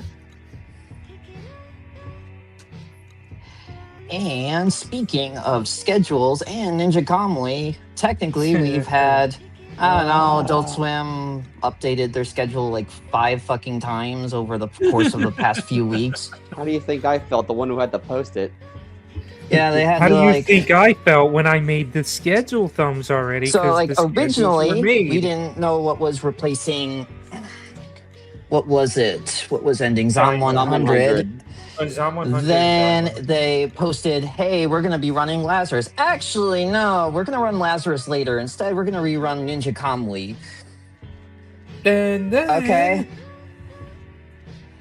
And then, Actually, wait. You know they what? didn't make up their mind again because after Dragon Ball Daima ended, they originally were going to be like, we're going to rerun Blue Exorcist. Actually, no, we're not going to rerun Blue Exorcist. We're going to rerun My Adventures as Superman. But we're not starting from episode 1. We're going to start from episode 2. And then at the very 11th hour, like literally on what was it, Thursday or Friday Friday? before. The Thursday. Friday It was a- before. The Friday before what would be episode 1 of Ninja Kamui, they actually made an update saying, actually, we're going to be running My Adventures with Superman this Saturday. And then we're going to be running Ninja Kamui Kamui. episode 1 the following week.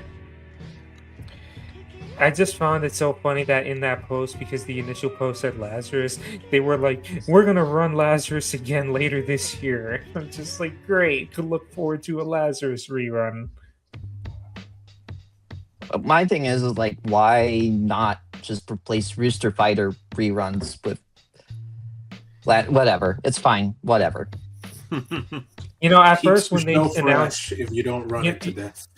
you know, at first when they announced Rooster Fighter was running twice, I thought it was going to be like how they did Ninja Kamui with the subtitle. No, because they would version have being at the end. updated on the graphics. So they're normally very good about notifying people about, hey, we're going to be running in the English dub or the subtitle version. From PR statement to me, it seems like they only have the English dub to Rooster Fighter, Seems that way. which kind of implies that Adult Swim paid for the English dub and Viz Media just holds rights for everything else. Yeah. I think so. Which, oh my god, they paid for the dub and it wasn't Sentai. Yeah, I know. I was like, oh my god. It was like a Studiopolis, wasn't it? Like Viz Media's Yeah. normal dubbing studio. I just still find it hilarious. They still got Lucy Christian in here because, yet again, she is in every single freaking original ever. By contract, But she has to be in every modern original. I swear Don't to you get God, it? that's what it feels like. But we're not talking about Rooster Fighter. We're talking about Ninja Kamui being re-ran for the 10th time. No, Yeah, we can these, go back to Rooster Fighter. I don't know. I mean, I don't stay up late anyway because I work the next day. But also, it's Me just neither. like, wow, you I guys get couldn't it, figure Buck. out the schedule this late. I get bump footed, so I have to be up. Get ready to record more bumps, buddy. It sucks when I work the next day. I stay up and watch. Archiving but is mostly fun. because I'm just used to staying up by that time at this point. So even if I wanted to go to sleep, I would just stare at the ceiling for an hour and a half. Though with Ninja Kamui, you know what? I'm willing to try. Oh boy, Ninja Kamui goes back It'll to be more playing, fun. although it's funny because my body's conditioned to being up longer on Saturday nights compared to other nights. But oh boy, reruns. Oh, at least we got My Adventures with Superman. It feels a little Yeah, I appropriate. think like that's Yes. kind of them prepping for season 3 because Yeah, I there's a lot believe of the voice speculation. Jack Quaid mentioned on social media or like some interview that they're in post production for season 3, which kind of implies that it's probably coming this year, like sometime later this year, either summer or fall. Yeah, based off of the post that I put out, the news that we were getting the rerun, there was a lot of speculation from that post that we might be getting season 3 soon. Yeah, I mean, it wouldn't surprise me if that's what It was replaces Rooster Fighter in June. That Well, no, I'm reading it right here. Superman's voice actor Jack Quaid says that he is still recording voice lines and dialogue replacements for season 3. The season is currently in post-production and its release date has yet to be announced. Yeah, which is normal. They're not going to talk about a release date until closer to launch. That's how it works nowadays. So I kind of expect we'll hear like a short window of announcement in like maybe late April, early May. Or maybe even No. Comic-Con. Maybe Comic-Con. No, because if it's June, it'll probably be even sooner than that. It's probably going to be much like how it was last year. It's just like, hey, Superman season 3 premieres like late May. Was it late May last year? Something I like that. remember. But it makes sense because these shows are basically wrapping up soon. So it's like, Well, we have a new show for you, Toonami. Here you go. Here's the premiere of My Adventures with Superman season 2. That'd be wild if they go, actually, we're going to premiere My Adventures with Superman season 3 on Sunday nights, and you can encore it. Like, No, what? because I think the thing was when they did the first season and they did the Thursday and Saturday thing, that the Toonami Encore performed much better than the Thursday showings. Yeah. So when season 2 was dropping, they just thought that let's just make it a Toonami premiere because it's the most logical choice. So I'm just gonna assume and also like Superman and Toonami, it's like peanut butter and jelly. They go together. Yeah, and I mean, also there's a Supergirl movie coming later this year too, so that's coincide with that. Kind of, but not particularly. I mean, considering that the last season, Supergirl was a major focus, and she became part of the group the last season, I imagine. I don't want to say she's going to be the focus, but obviously she's now part. I feel like she was the focus last season. This might be another Superman-centric season. Or no, yeah, that's what I meant. That's what I meant. That it was a Supergirl-centric last season. But now that she's part of the group, who knows? Maybe she might have a little bit of an arc. But yeah, I'm not expecting her to be. But that's all speculation. We'll talk. Yeah, I mean, like, I can also make the argument that there will be an upfront soon, probably sometime in May. So it's probably very possible we'll hear news about Ninja Kamui season 2 and 3 there. If not there, it'll be at Comic-Con. Adult Swim will normally have like a preview showing. We got bought by Paramount, so we're canceling all these. Hooray! It's way too late. These things are already in motion, and also, why would you get rid of these things? They're cheap to produce. I mean, keep in mind they canceled finished movies and TV shows before, so. I'm talking about anime because ultimately these things aren't super expensive to build, especially if it's already multiple seasons of already pre-established things. Why get rid of them? They're already doing well, and they're not super expensive to build to begin with. But yeah. Anyway, I just, just a little note to Adult Swim. Please, next time, figure it out before you post anything on social media, because it makes our job easier. What's going on with the programming department, man? You're making weird moves all the time now. I love it when I make the next 2 schedule thumbs, because the next 2 schedules were published only for them to change it last minute, and now I got to go back to those thumbnails and redo them. Always a fun time. How dare you expect efficiency? And what about you? You're the one that does the trending thumbs. It's like, you got to rearrange them too. Oh, fuck. I forgot about that. Post in the news, and then all of a sudden, oh, psych, that's not the news anymore. This now. That's always fun. I forgot that I have to do Ninja Kamui. Yeah, did you enjoy your vacation? It lasted. He's back 2 in the building minutes. again. He's back in the building again. But you know what? Finally, I actually like. No, you can't. You have to do bumps now. You're stuck. But you know, I actually like making the thumbnails again. I missed it. I like doing like little small details and surprises. You see, I think the thing was that because I did the last one, because before that last branding, Toonami brands have lasted for 2 years at most. So I just assumed it was going to last for like the 2 years, and it ended up going for way too long. And then they finally changed it, and I was like, oh, thank God. But yeah. So we got anything else on this topic? Do we want to have anything else to say about reruns? I mean, if you don't want to watch reruns, The less said about you don't Ninja have to. Kamui, the better. Wait until season 2.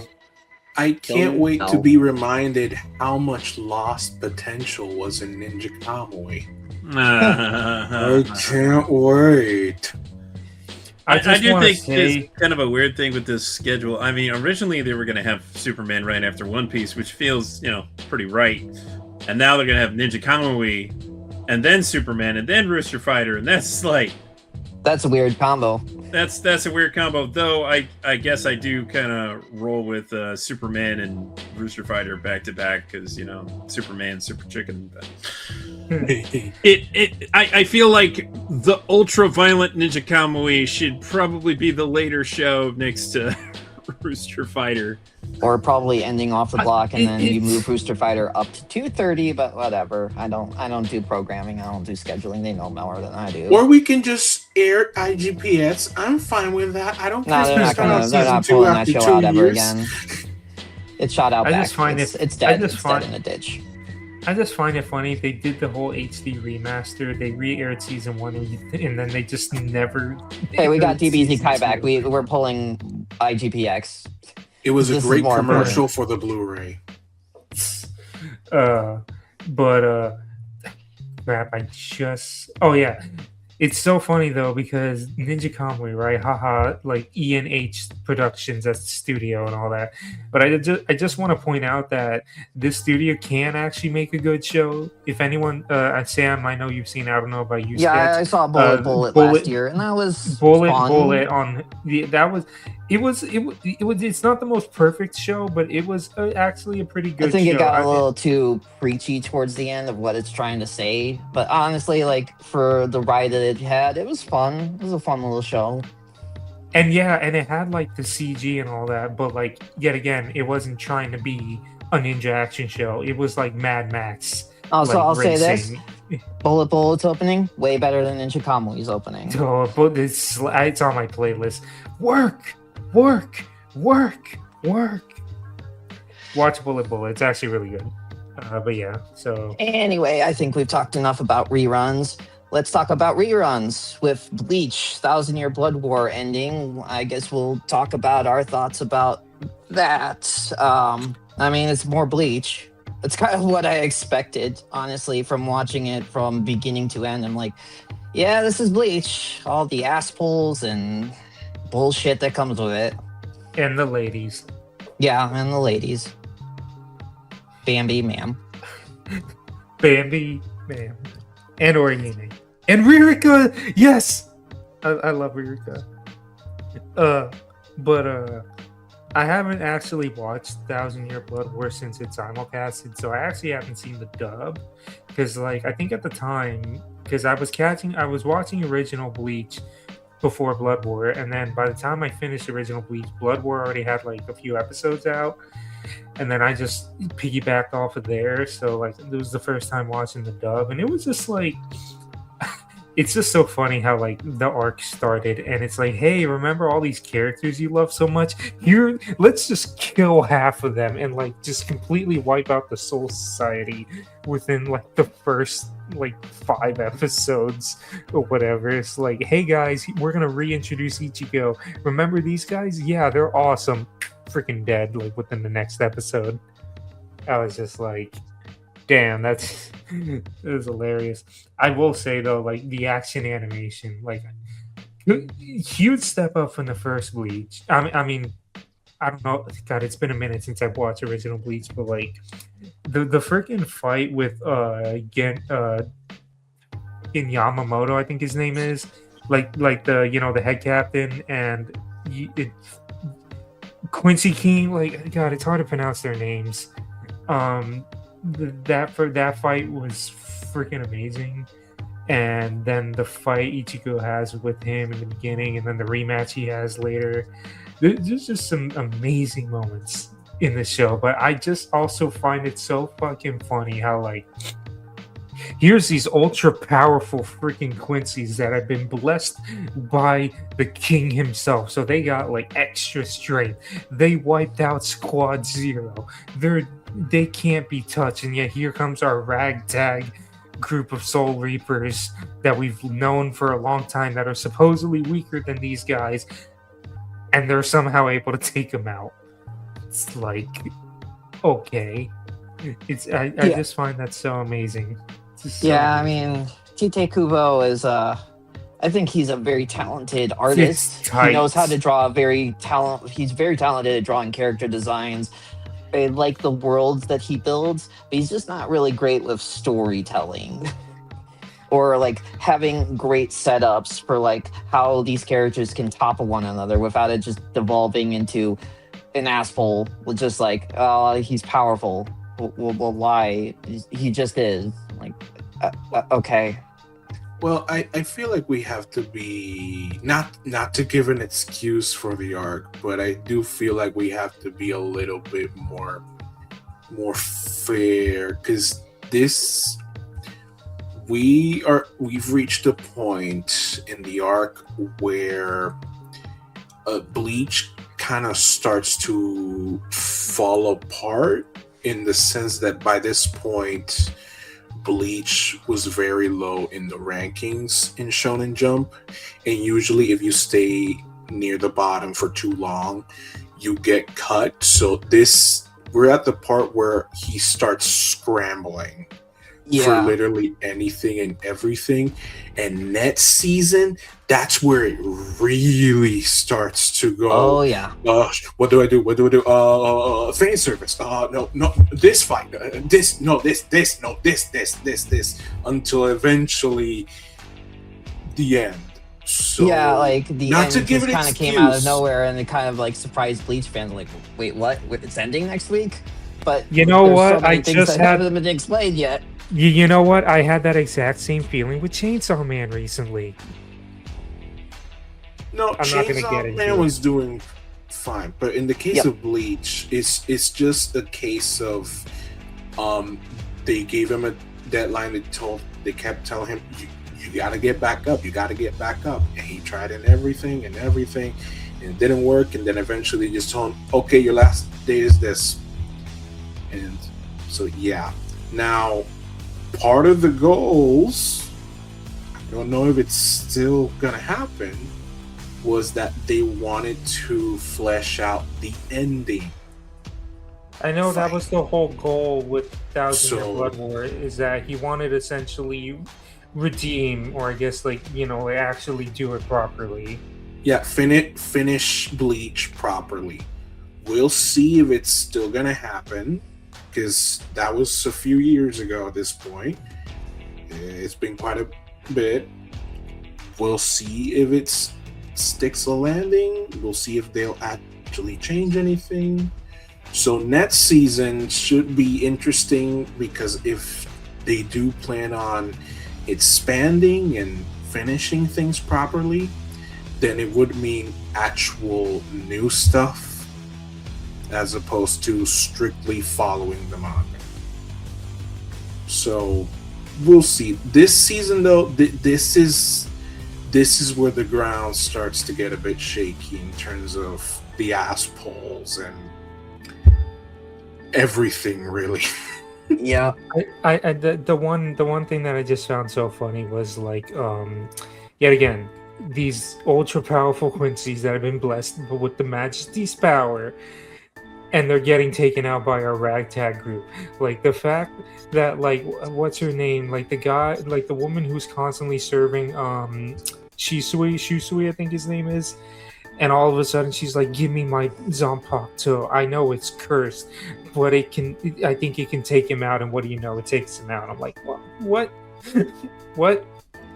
Oh, and then freaking there was and then Kurotsuchi all of a sudden like going up against the Soul King's hand, and freaking Nemu like suicide bombs against it. And I'm just like, what? Like, why? Also, why'd you kill Nemu? She was hot. Because screw you, mean, that's why.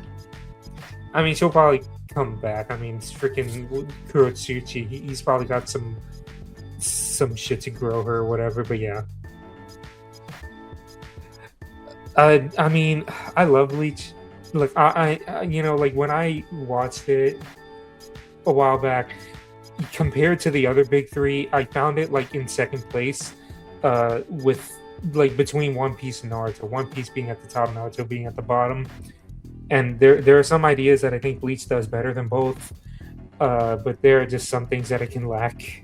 And near the end of the third season of Blood War, I was kind of feeling that a little.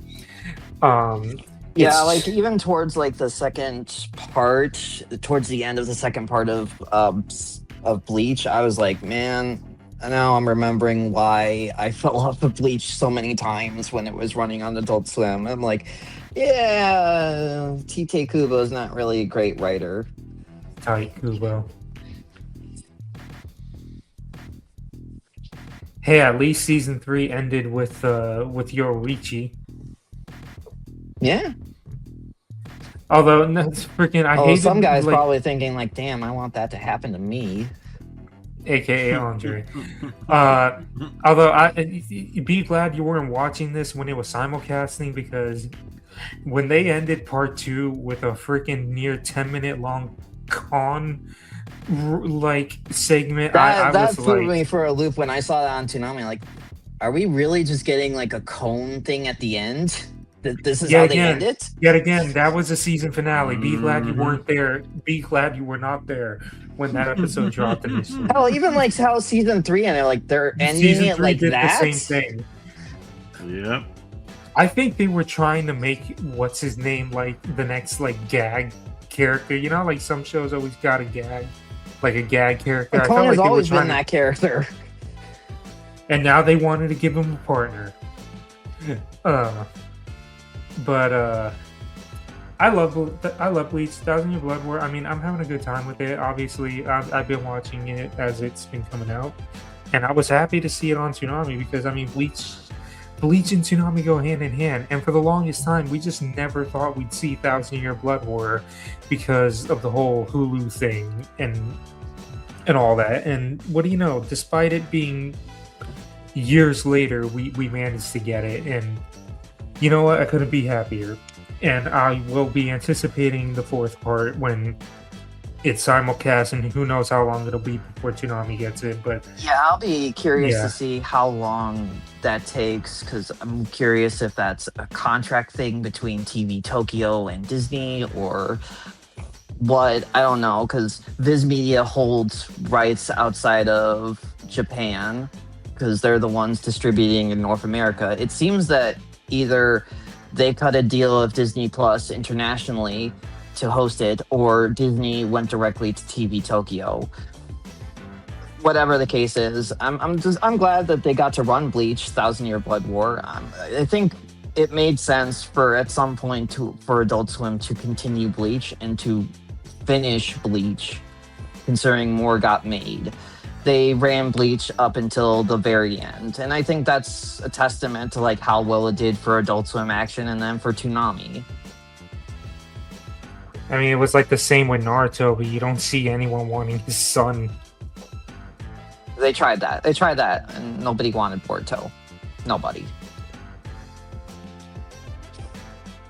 Anyway, Sketch, any thoughts? Well, I am glad that Bleach came back to Toonami. I still find it to be almost ridiculous that we managed to get a Hulu locked show onto Toonami instead of negotiating with Crunchyroll for a while. but it happened, and you know, it's been off and on an enjoyable experience. But I just gotta say, the Quincy Powers are such bullshit, and I'm getting real sick of it. Yep, same. I just want to say, like, the one guy, like, he's a sniper and all that. Who would have expected this guy to turn into a freaking bird? Yeah, why do you turn it? Why do you turn into like a big Pokemon? Yeah, like a legendary. Because turning into Pokemon. God was overkill. Yeah. Yeah, because they already got a character who's going to be God. Yeah, it's. I'm so glad that Renji's still alive, because if he actually died to Ishida, I would have been pissed. That's the thing I noticed with Bleach, is that like it does the One Piece thing a whole lot, to where it's like, hey, let's make it look like these characters are killed and then they're absent for a bit. And then in the live action show, they actually do alive. die. Probably because they couldn't actually make that work in live action compared to animation. Well, yeah, it's it's a lot less believable. There ain't no way that Birdman's gonna survive that bomb in Alabasta. Like, that would be ridiculous. But yeah, cool fights. The look of the show is so much better than the original series. Thank you, director of Akadama Drive. Thank you for that's the using same director. I didn't realize that.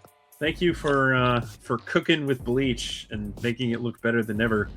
I think Parrot's output in more recent times has been so much better than their output years ago. But I think going seasonal was very good for Parrot. Yeah, they were really. They're just about as bad as Toei was in like the 2010s. Oh man, Toei in the 2010s. Ooh, thank goodness One Piece looks good now. It looks so good now. Yeah, who would have thought putting care into your show would mean that people would actually care more about it? Yeah, crazy how that works. Yeah, there was cool fights. I liked getting background on a bunch of the captains, like really seeing more sides to Mayuri and Kenpachi, and like the whole fight to become the Kenpachi, like that was wow. That was incredible. Amazing fight. I also really enjoyed creepy Mayuri and Kenpachi's banter. Are you really asking me what that is? Something we've never seen, either of us has ever seen before? Are you seriously asking? Or just...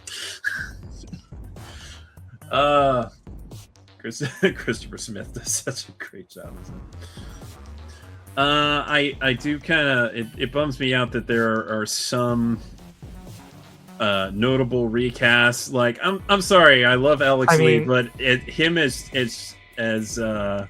Ukitake, he's okay as Shinji, but as Ukitake, I'm like, Well, that's the thing, is that because Bleach was so way back, it's like some of those actors are... Yeah, some of the actors willingly chose to not reprise their roles. Oh, yeah, like, some of them willingly chose not to reprise, and others, became big names, and you're not going to be able to get them back for... I don't know why they thought not to just do a union dub and get at least most of those people back, but they decided I don't think not Laura to. Bailey would have come back, because that would have... No. She doesn't do specific voices that would strain her voice too much. No, not Laura Bailey. You might have been able to get Liam O'Brien back. Yeah, you probably could have. Well, yeah, it's like, and you would have gotten Roger Craig Smith back if it was Union, I think. But yeah, Roger. Yeah, well, I don't know if he still does anime, but I know he's still like, obviously he's Sonic, but I've seen him in some other stuff. He's still in Naruto, isn't he? I think so. Yeah, at least in the games. Yeah. So that's kind of a downer, because they totally could have made it. I'm surprised it wasn't a union dub. Like, it's it's going directly to Hulu. You'd think it would be a union dub, but is it Studiopolis doing it, or? Yeah, it is still a Studiopolis, and yeah, couldn't get the original voice of Kenpachi back either. It's like, I'm sorry, I love Patrick Seitz to death, but I mean, David Lodge was. He was longer, but I don't care. David Lodge was so good as Kenpachi. So good. And he wanted to do it again, but he couldn't, because it wasn't union. There was also originally a dispute about money, but I think at that point he would have come back if it was union. Well, let's not also forget the big Wendy Lee debacle. I mean, I kind of didn't want to bring it up. Yeah.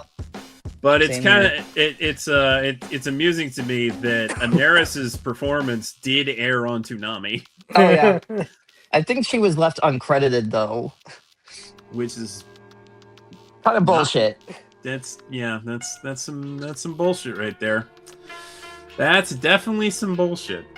And I think Wendy Lee's been phoning it in as Yoruichi this season. Yeah, I agree. She's just not like she's great at Shura in Blue Exorcist. Yeah. So I don't know. For a character she cared so much to play. Yeah. You really she's playing it, but like I'm so gonna get them back. Like she's just playing it, but like scheming at the same time. That's why she's not into it. She's not focused. Yeah.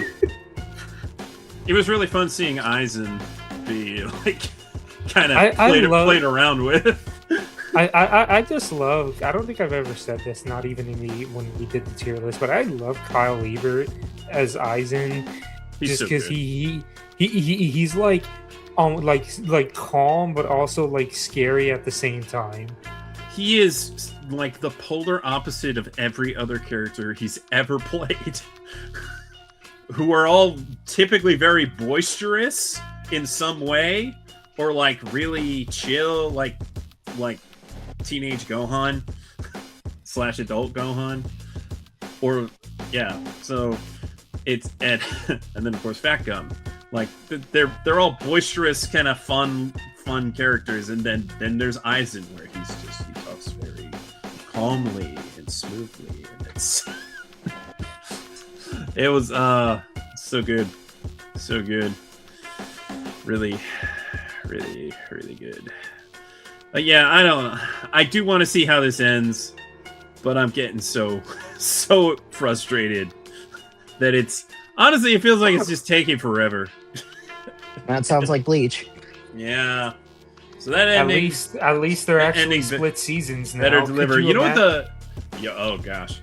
Could you imagine if it was long running with like filler in between? Oh God, this would be impossible. It also wouldn't have the same animation quality. No, definitely not. Definitely not. Jeez. But I do want to say, actually, I would say my favorite part of this saga thus far was the flashback to Ishin and Misaki's meeting. Oh yeah, like that was I love me some lore, and it was also really good. I just find it funny how many times Shirami Lee plays a dead mom. I know, right? She's really very good at it.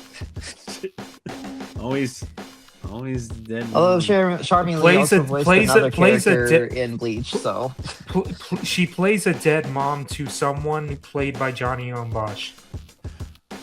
Twice. It's weird that it happened twice. If I had a nickel. If I had a nickel for every time a big budget animated film came out this year that was directed by Cartoon Network 2010's alumni, I'd have 2 nickels, which isn't a lot. But it's interesting that it happened once. That would be the We Bare Bears guy did Hoppers, which is really good. Really good. People should see Hoppers. And the Teen Titans Go guys did the Mario Galaxy movie. Oh, I did not know that. They did the first one too. Yeah, they did the first one too. Oh, okay. Well, I did not know that for either of them. Anyway, we talked enough about Bleach. Well, I was also and the Super Mario Galaxy movie. Well, I was gonna say you didn't give Steve the spotlight. Oh, sorry, Steve. It's fine. It's fine. It's Bleach. Yeah. Yeah. Hopefully they don't make us wait too long. Yeah. Well, I mean, it's coming in July, but how long will it be for Toonami? Who knows? Who knows? We'll see what happens. Also, Orihime. That's it.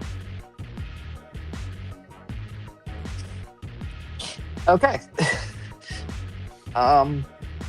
We'll conclude this episode with one more talk by talking about another show that ended recently, which would be Primal. Primal concluded its Toonami Encores a few weeks ago.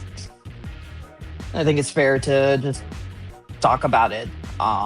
Personally, I liked Primal Season 3, but I don't think it topples Season 2 for me.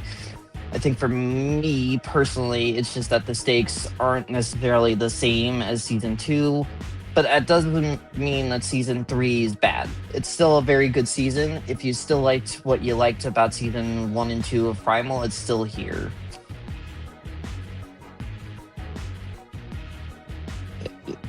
Floor is open. I just found it funny because, like, everyone thought, and even Gendy said that, it could be like a.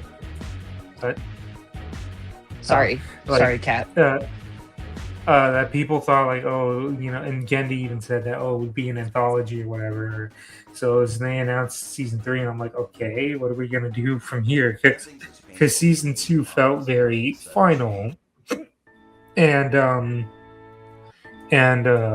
when they decided to make Spear a zombie, I was just like, okay, I guess. And it was just like, well, what are you going to do with this? And, well, it's interesting what they ended up doing, because it's just like, okay, he came back, but he's not completely himself, but he's getting, like, flashes of memories, and he just knows that he has to go see Fang and all that. And then the whole thing when he, like, stumbled upon, it's just funny, well, not funny, but amazing how all of a sudden they are tying back things from Season 1, like the goo from that one episode that made them roid out. It turns out it can help bring, I don't know if it brings you back to life, but for some reason it was making Spear human again. But then I don't know, it was just the whole Coliseum plot kind of confused me a little. But then also, I want to say the one thing that confused me like crazy was when Spear was brought back. That village was on fire and raided by, like, some wild animals or whatever. So the one witch doctor revived Spirit to beat up those guys. But then we cut to Mira and Fank and all that, and in that village, and all of a sudden they're finding the witch doctor's corpse, and it's like, is this the same village that was on fire in the beginning? Like, what? Like, that's what confused me. It was like, It's kind of implied that Spear was buried away from where Mira was, and that where he was buried got attacked and raided. I guess I was just confused because it's like I thought they buried him in the village, and then the village is in the start of the season is seen on fire, but then cut to Mira and she's in the village. But yeah, it was also just heartbreaking too, because then you get that moment to where, like, Spear's trying to see Mira because she got hurt, and he's literally getting booed by, like, everyone. And then he literally starts getting the waterfall scene. Jesus Christ, that was amazing. Like, that waterfall scene where he's just getting all the PTSD flowing into him. And then that's where he stumbles upon the Coliseum, which I don't know how to feel about that little whole Coliseum plot. And then, like, turns out he's I don't know what the goal of those people were, like the one guy, like, but, like, all of a sudden he's not liking that Spear is, like, the scene where he tries to give Spear a woman and he's just like, no, I will not have this, and then just flies off. Even as a zombie, man's loyal. Mm-hmm. And yeah, but then, like, the freaking, my heart was racing in the season finale because I'm just like, things are looking, hey, they're reunited, and then here comes these guys to make them, and they're giving them the roided goo, and I was just like, we had a good thing going, and I honestly thought someone was gonna die, but luckily no one did. But that was a good way to raise my blood pressure. I don't know. Overall, I just love that at the end of this they gave Spear a happy ending, because that was the thing, is that it just felt like the man could not be happy since Season 1. So it was just finally nice that they recontextualized the season 2 ending to show that, oh, Spear was actually there the whole time, and I'm just like, well, that's amazing. So yeah, I mean, like, honestly, I'd be happy if they chose to stop it here. I mean, who knows if they'll do more, but pretty much, I would say that this is a satisfying ending, in my opinion, and that's all I gotta say.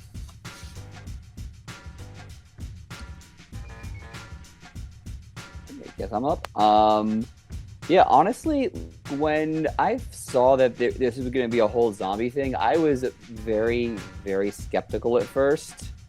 Because, just thought like, oh god, where are they going to go with this? Are they just going to fall into tropes again? Or tropes or something like that? But honestly, I genuinely loved where they went with the whole zombie thing. Instead of, your cliche, like zombie movie. Yes, it was more of like a set, like they did more of a journey of like rediscovery of health in a way, and I love that they went with that angle. And as for the conclusion, I am very pleasantly happy that we got a happy ending to Primal. And hold on. Sorry, my computer was about to die, so sorry about that. That's all right. But yeah, very happy that we pleasantly surprised we got a happy ending. I don't know if we're gonna get any more Primal after this. Honestly, I'd be okay if we don't. I'm very happy where they left it off. I wouldn't be surprised if they make more, but what do they go from here? Do they follow Spear's kid, or do they just go back to the anthology idea? Like, I don't know. Honestly, I kind of hope they lean towards the anthology because I feel like Spear's story is done. Like, it's actually done this time. It's well and done. Yes, like, listen, we love Spear, but it's done. Like, this time, we don't need any more Spear story. It's over. Put it bluntly. So yeah, that's all I got. The best way to describe season 3 is how in the last Samurai Jack game they have like an alternate ending. Mm-hmm. I don't actually remember that. Yeah, I have the game and I've only played 2 hours of it, but I know that they did change the ending there. Yeah, in the game, if you collect all these, I forgot the things you were supposed to collect, but if you collect all of them and then finish the game, you get an alternate ending to the series where, surprise, Aki is alive. Huh? You know how she disappeared at the It's not really explained how it really happened. It's just that in the scene where Jack sits down at the tree, suddenly Aki appears and she sits next to him, and that's how it ends.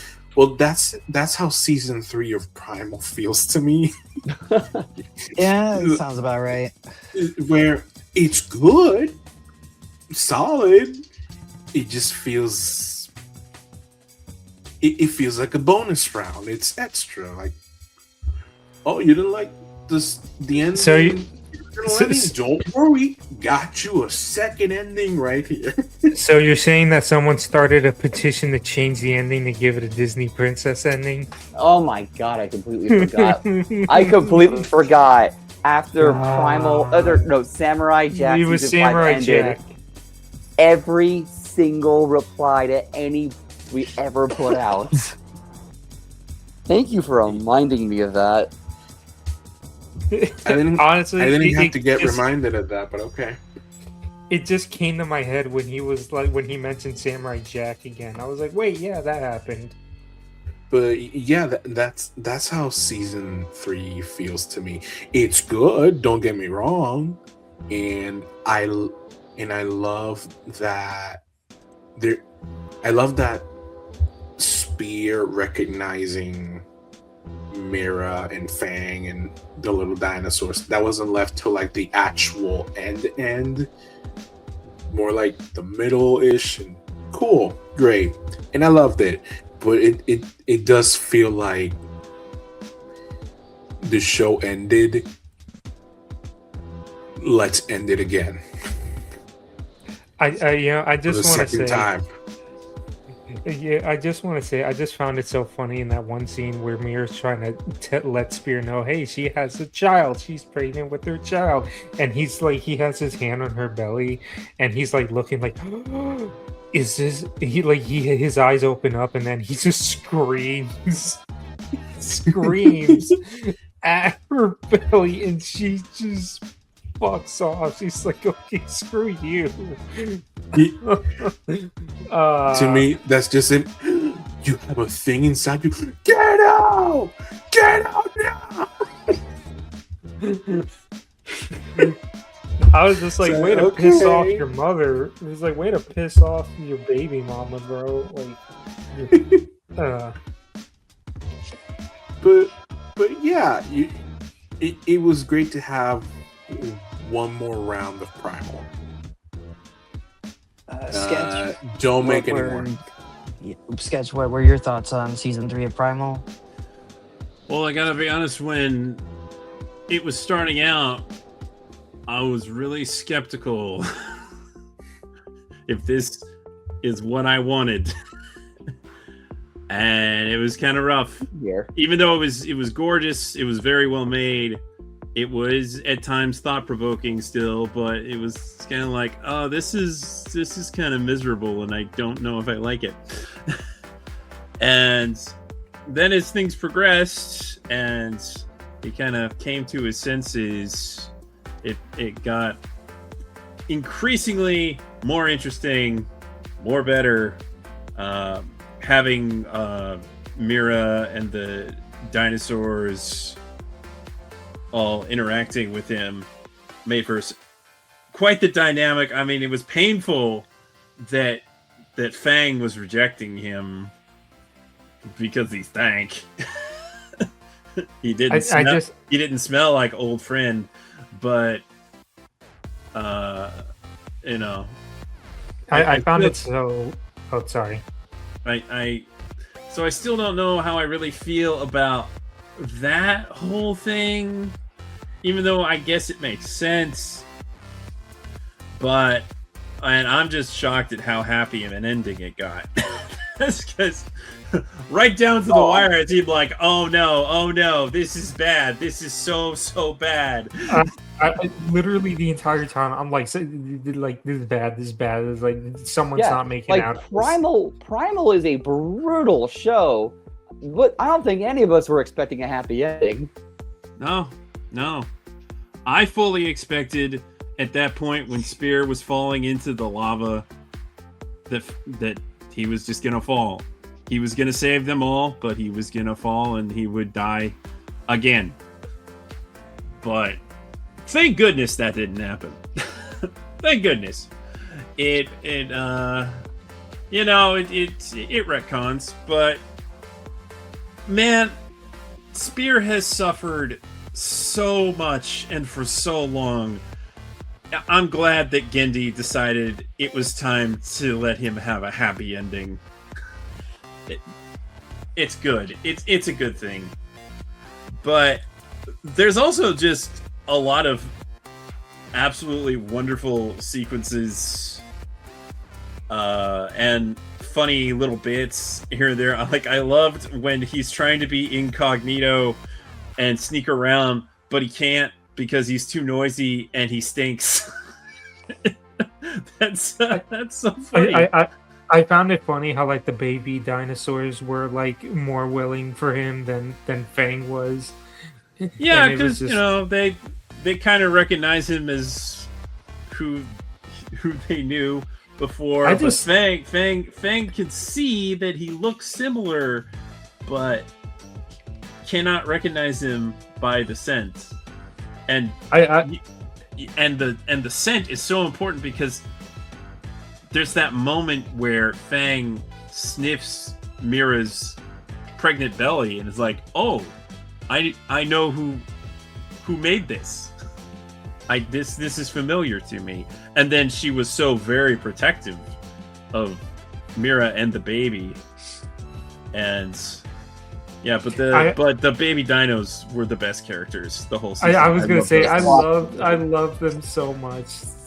Every time it was like, all right, let's throw some meat. They just run right after it. I will say there was a comedic element to Primal Season 3 that I was honestly surprised, and it worked. Yeah.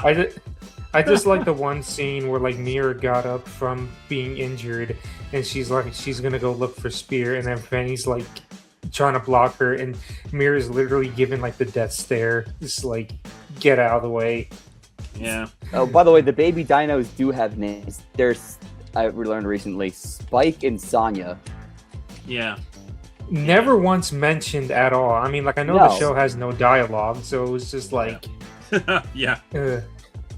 God.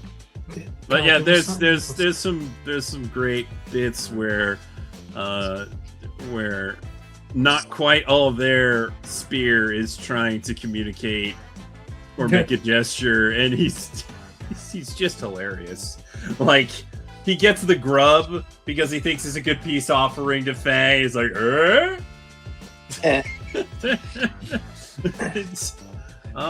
it's good. And then of course there's some really some trippy stuff early on, like when he imagines the giant fly. Like I thought the freaking hell spawn like thing was gonna come back, considering he was shown in the trailer, but it just turns out that was like a nightmare it was just sequence. Just a nightmare that Mira had. Yeah. Well, not surprisingly, that haunts her, but I do appreciate that Spear's like, no, not interested in your woman. not interested. And once again, Gendy proves time and time again that he is an ass man. There were many asses, mostly Spears, but also not just Spears. Hey, it's about gender equality. You can't just have lady ass. You gotta have man ass too. You gotta have stanky. It's the undead SpongeBob man scene. ass. What, you guys are not fans of Spear Dussy? Yeah. Good grief, he's naked.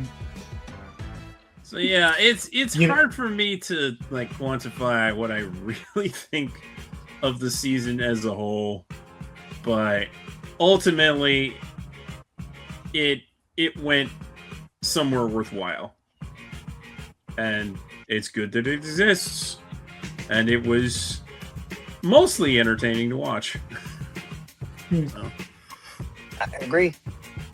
It's a great season 2, number 2. Yeah. It's the second season everyone wanted. I guess. I was trying to make a Promise Neverland joke, but I guess it didn't. That's a thing. There was a second season. There was a second season? That's weird. First I've heard about this. Anyway, before we ramble on again, I think that does it for this week's podcast of Toonami Squad Sessions podcast. Thanks again, Sketch, for coming on. Please tell everyone where they can find you. Of course, you can catch me on my podcast, the Toonami Faithful Podcast. We post it on ToonamiFaithful.com and on SoundCloud.com/Toonami Faithful Podcast. And you can find Toonami Squad on Twitter, Facebook, Instagram, Yes. TikTok. Yep. Steve, you're going to have to keep me 100 with all these because I don't So far, so remember good. offhand. You're doing great. Blue Sky. Yeah. I'm honestly drawing a blank if we have any more. We do.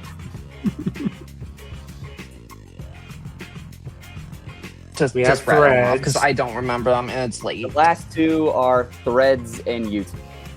Threads and YouTube. You can follow us on there. And the expired merch. And merch through Redbubble, I think. Does that still even exist? Probably not. Probably not. But if you want to follow me, you can follow me at szuniverse at bluesky.com. Sam, too, let them know where they can find you. You can find me on Twitter at Samster299, YouTube Samster299, where I'm pretty much being archive Toonami stuff. I haven't done any original things recently. I kind of have an idea floating in my head, but I don't know if I'm gonna act on it. I mean, the last thing I made on my own was like fan-made bumpers, Toonami fan-made bumpers for Gachi Akuta, because that is the most Toonami coded show to ever live. But it's a Crunchyroll show, so who knows? So I just decided to make fake bumps for that because the graphic designer Jimmy Wingfield, I think that's his name, put out a 2025 assets of the current Toonami branding. So I was also like, hey, let me play around with these. And that's really only. I mean, watch the tier list. I put so much work into that. So any more views, despite how old it is, I mean, there are a lot of things about it that are outdated at this point, but I don't care. And yeah, I think that's it. All right, Steve, let them know where they can find you. All right, you can find me on Twitter, Blue Sky, and TikTok at Zenvest. That is XENBEST. You can also find me on Instagram at Estherso5. All right, Silver, let them know where they can find you. I'm on Twitter at Silver Absolute 2. That's with a Roman 2. And on Blue Sky, same deal. I know I don't tweet much or post much, but I do float around. These days I'd rather just go through the feed a little bit and that's it. But yeah. And that's it. All right, that does it for this episode of the Toonami Squad Sessions podcast. Hope you guys have a nice day and stay gold. Later. See ya.